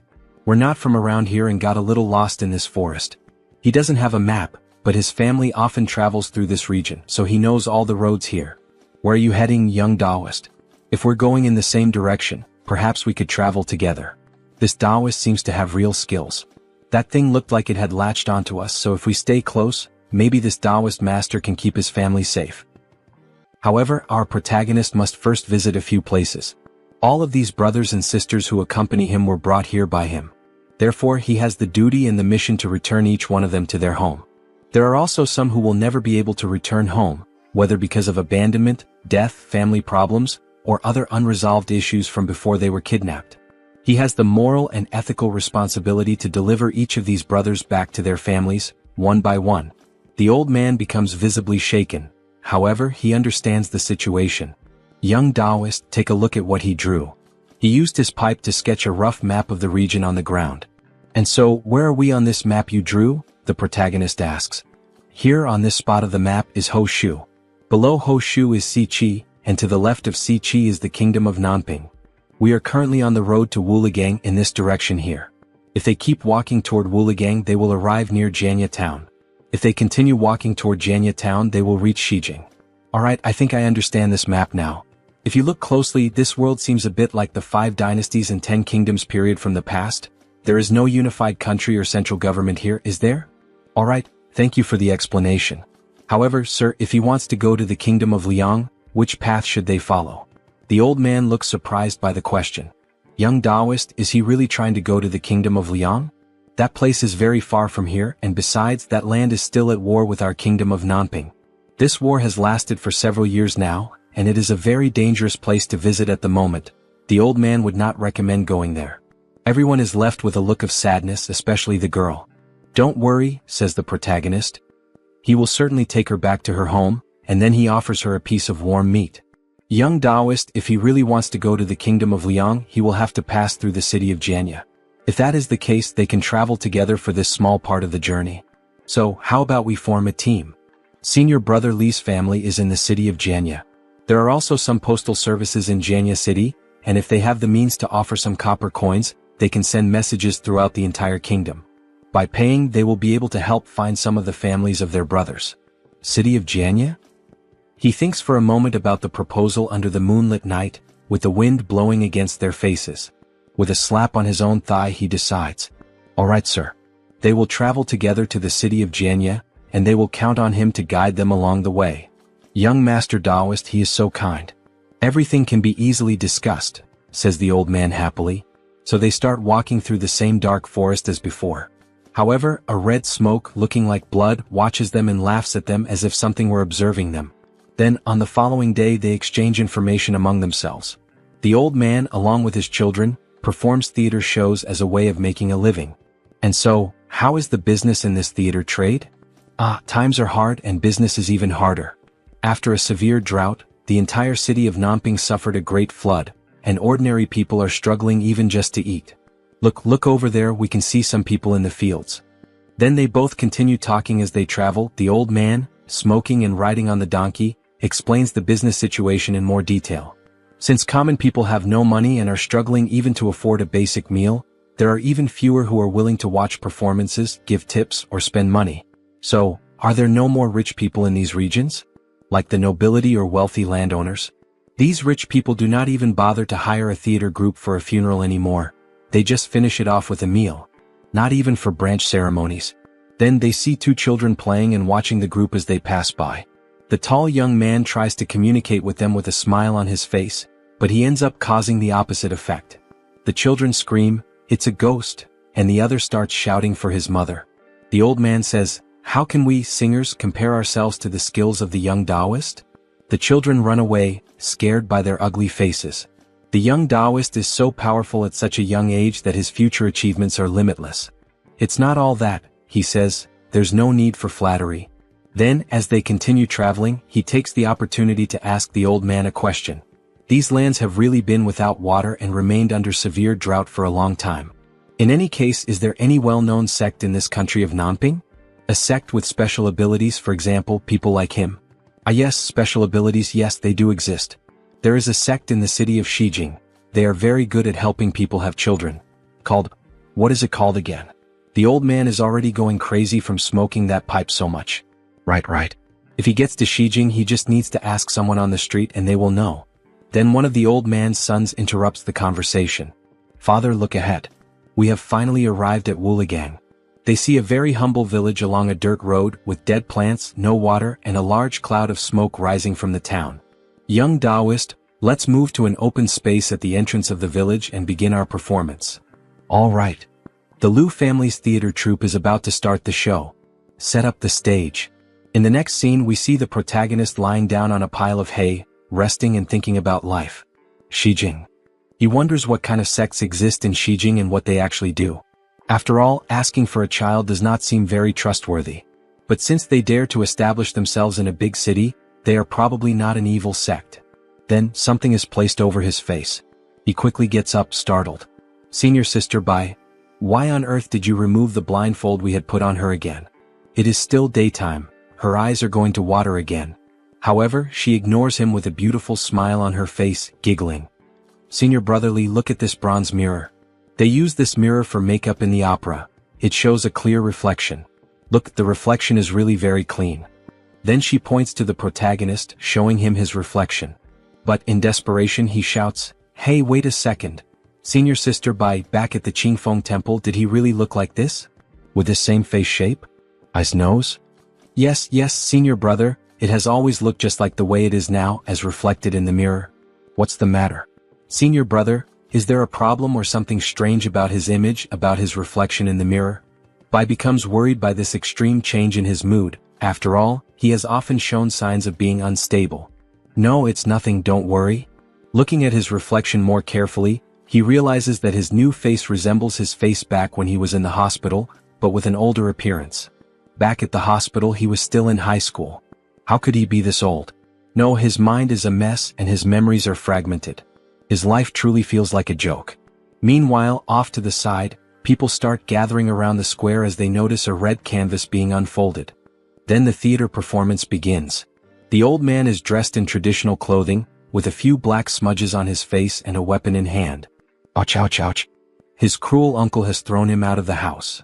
Now it is the girl's turn to join the performance. Like a lone wild goose in the middle of the snow. Like weeds at the side of the road, trampled by everyone. His daughter and she are suffering from hunger and cold, which are unbearable. They can only beg for food on the streets and the child starts crying from hunger. This is how the Liu family troupe performs. They earn their money through hard work. Everyone in the audience starts getting excited with the performance. Suddenly, the old man sees the protagonist from afar in the crowd, young Taoist. He runs over, abandoning the woman. Hello, young Taoist, he came at the perfect moment. What is the problem? The old man's business is facing some trouble. Could he help him? Master Liu, he does not know how to sing opera. He is afraid he will not be able to help him with his problem. No, young Master Taoist, he doesn't need to sing opera. It is something else he can help with. There is a rich local family here in Wuligang, the Hu family. Master Hu has just asked someone backstage to invite him. He wants me to perform a ghost play at his house. To perform a ghost play? Does he mean to perform a play for ghosts? Wait, Senior Li is surprised. Oh my god, certainly not. This so-called ghost opera is actually just performing a play in the ancestral hall, facing the ancestral tablets. It is nothing too serious.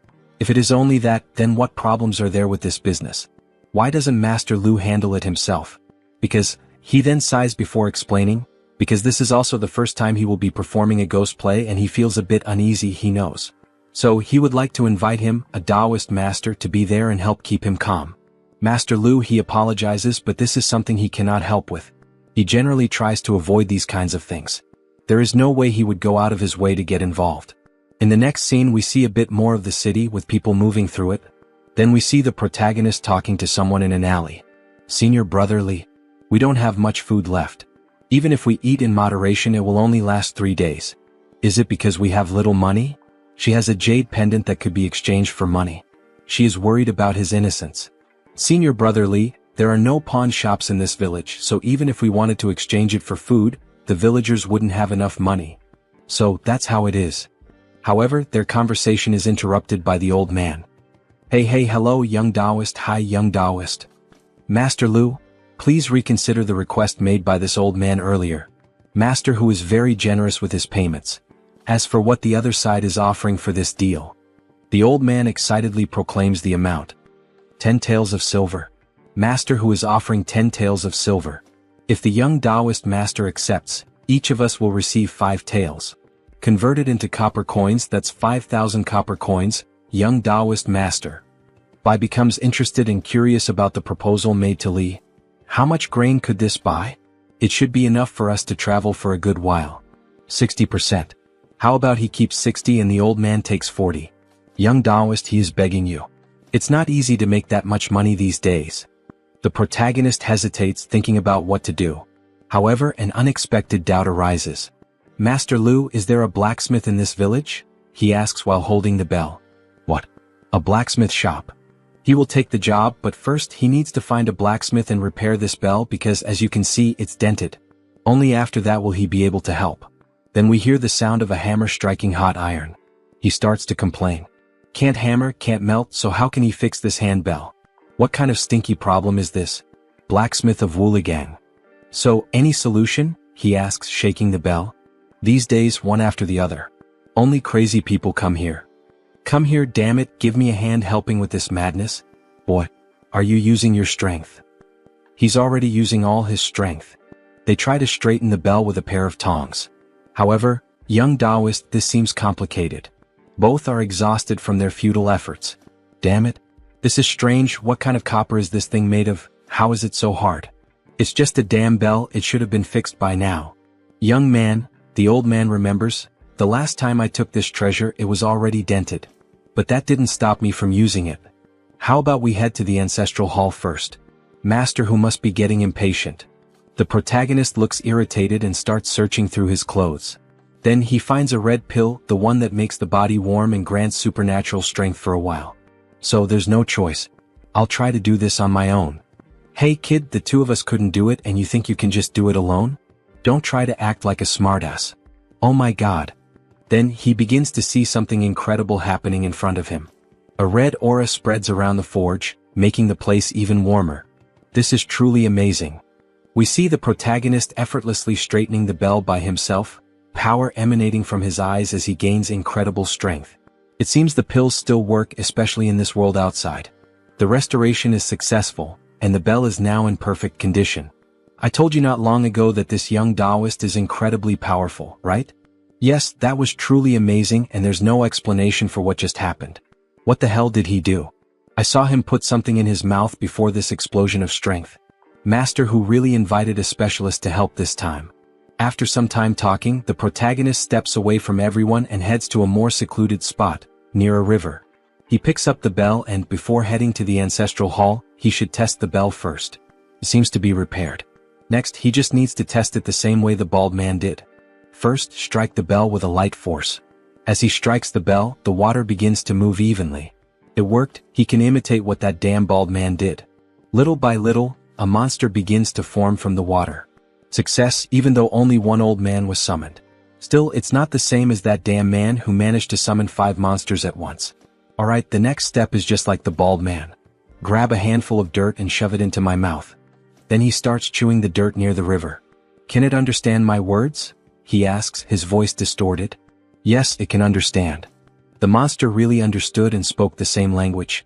Alright, can it be used by me? He wonders. His voice, why is it so distorted? Once, 3 months of life exchange. Do less, this is expensive. The fish monster responds in the same way. Do less, this is expensive. So, commanding his master once actually costs 3 months of life, and there's no room for bargaining. Dissipate. It seems that he will have to use it sparingly in the future. That damn bald man was able to use those monsters because he had many years of life due to the pills. Then, finally, night arrived with a beautiful moonlight. The ancestral hall of the Hu family.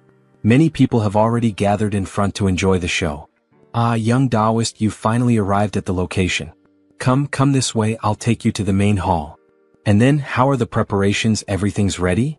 Just now, Master Who said that in previous years he also hired other groups to perform ghost operas and nothing happened. Young Taoist, don't worry. Alright. If Master Who has ensured it, then there won't be any problems. Hey young Taoist, look, this is Master Who, this is the young Taoist I told you about. With him here, it's guaranteed that everything will be safe. Oh? He will be relying on both of you tonight.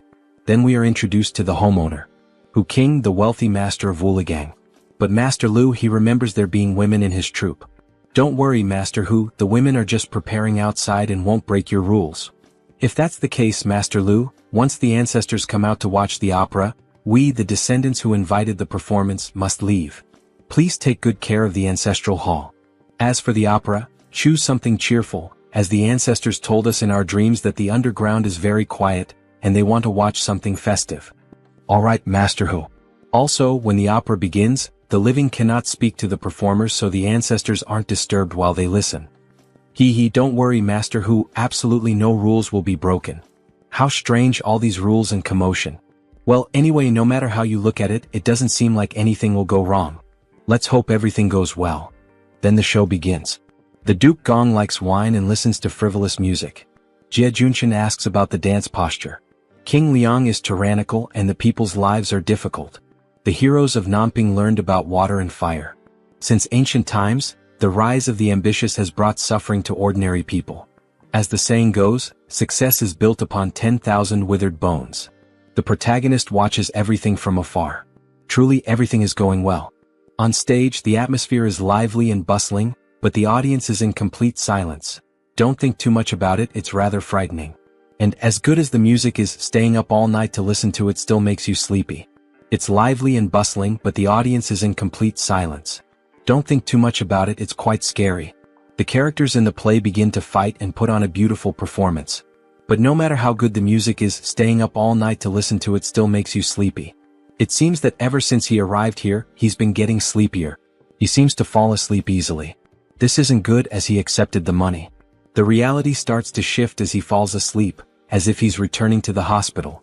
He really can't sleep while working. However, he suddenly awakens. Something is wrong, why did the singing suddenly stop? Mr. Lu, why did you stop suddenly? Then when he looks at the Lu family he sees a huge monster with a red aura. Good show, here is your reward. So it's that ghost again, I thought it had died. He then makes copper coins rain down, as if he were truly a deity, even the moon turns red. A show of flying coins. However, Master Lu's daughter is terrified, almost unable to breathe. Yet, her father places his hand over her mouth, saying nothing, just stay quiet. Then the monster approaches her, well done, that was a nice show, scaring her even more. Look here, your reward. And again he makes more and more copper coins appear, this ghost is truly rich. After making so much money rain down, he quickly flies off to another location, while the protagonist simply observes the situation. The monster quickly runs into the house, sits on the throne, and demands that the show continue, the entity wants to keep watching. Master Lu, this evening's performance shouldn't end, let's continue? Young Taoist, this. The old man is very scared, this wasn't supposed to happen. Then the protagonist takes a step forward. Why are you still standing there? Don't stop, keep singing and performing your show. Our benefactor has already given us a generous reward. Then he stands beside the monster, also wanting to watch the show. Come on, don't stop. The demon demands that they keep singing. Our benefactor has already given us a generous reward, now it's time for them to do their part with the show. Even though the three are afraid, they decide to go through with it.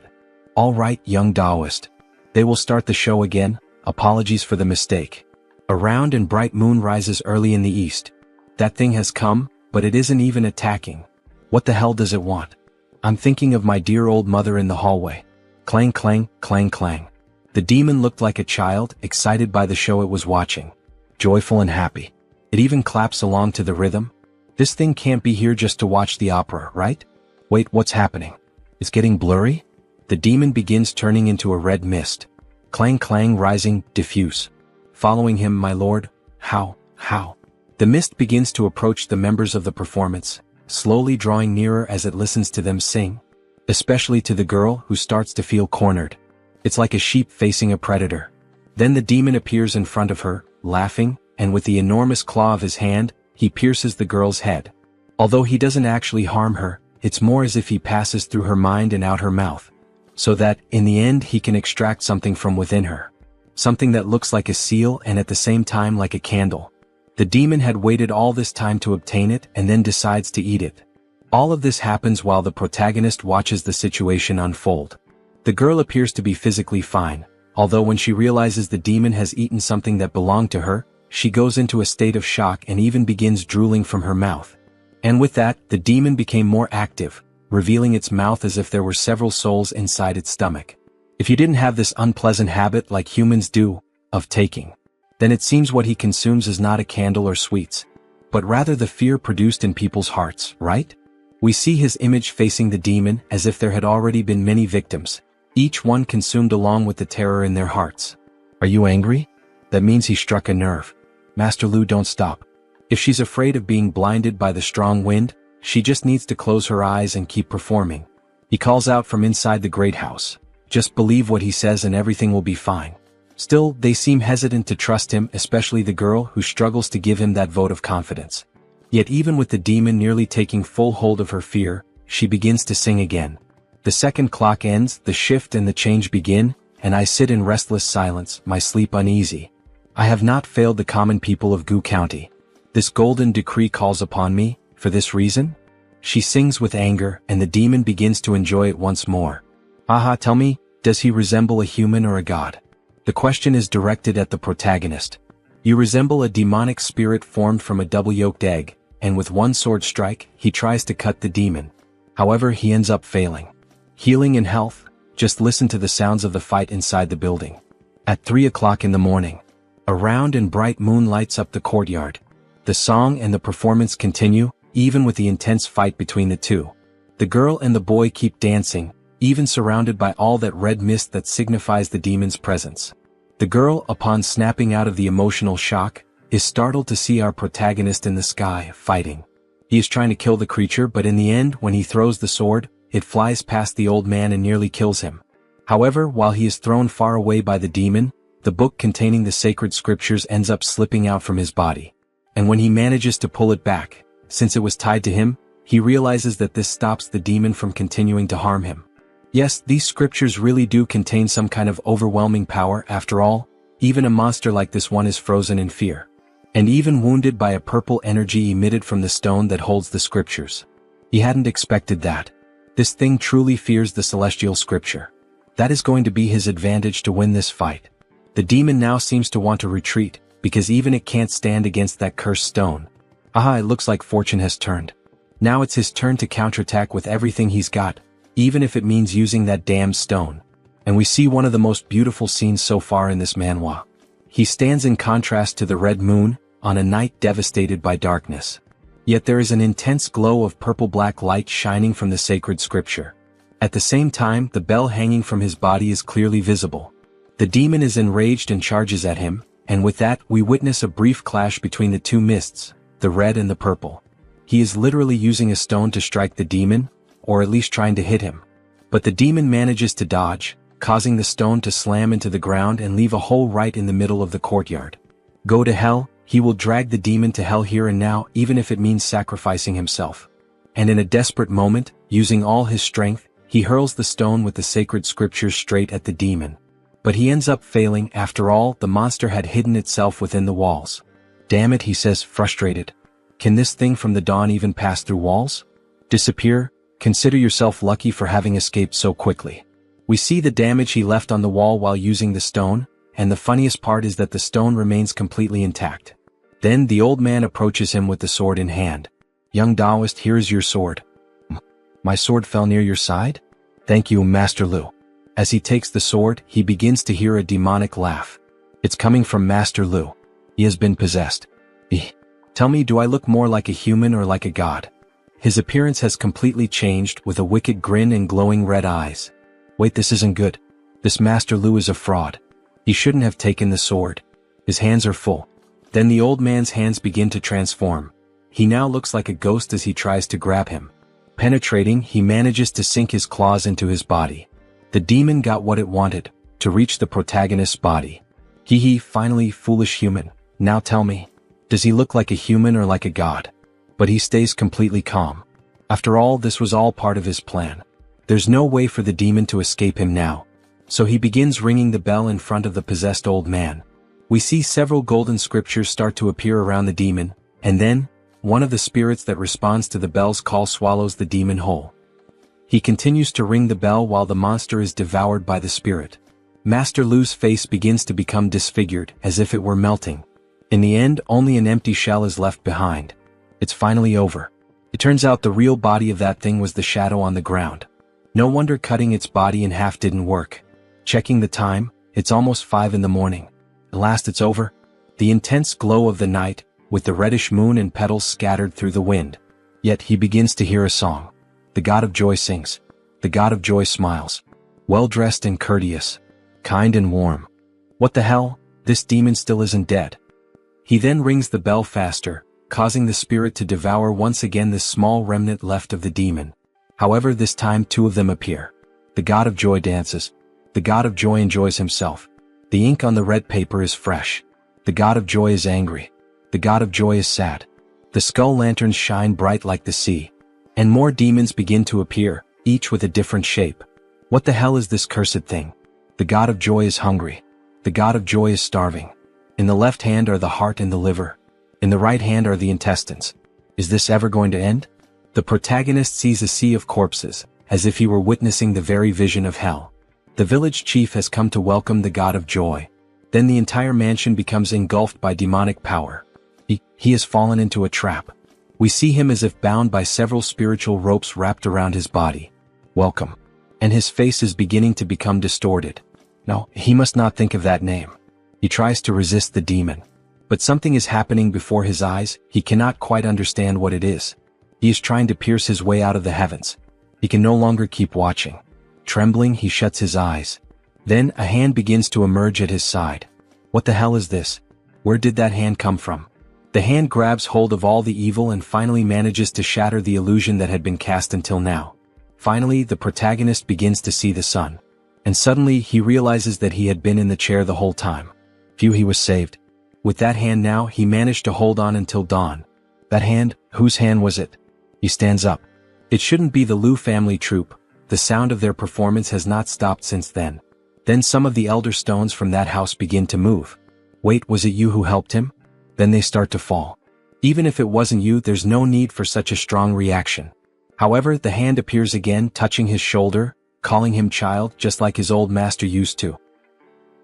If you enjoyed this video, don't forget to give it a thumbs up, it really helps. And for more content like this, make sure to subscribe and hit the notification bell so you don't miss any updates. Let me know in the comments if you'd like to see another part. I'd love to hear your thoughts. See you next time. Bye-bye.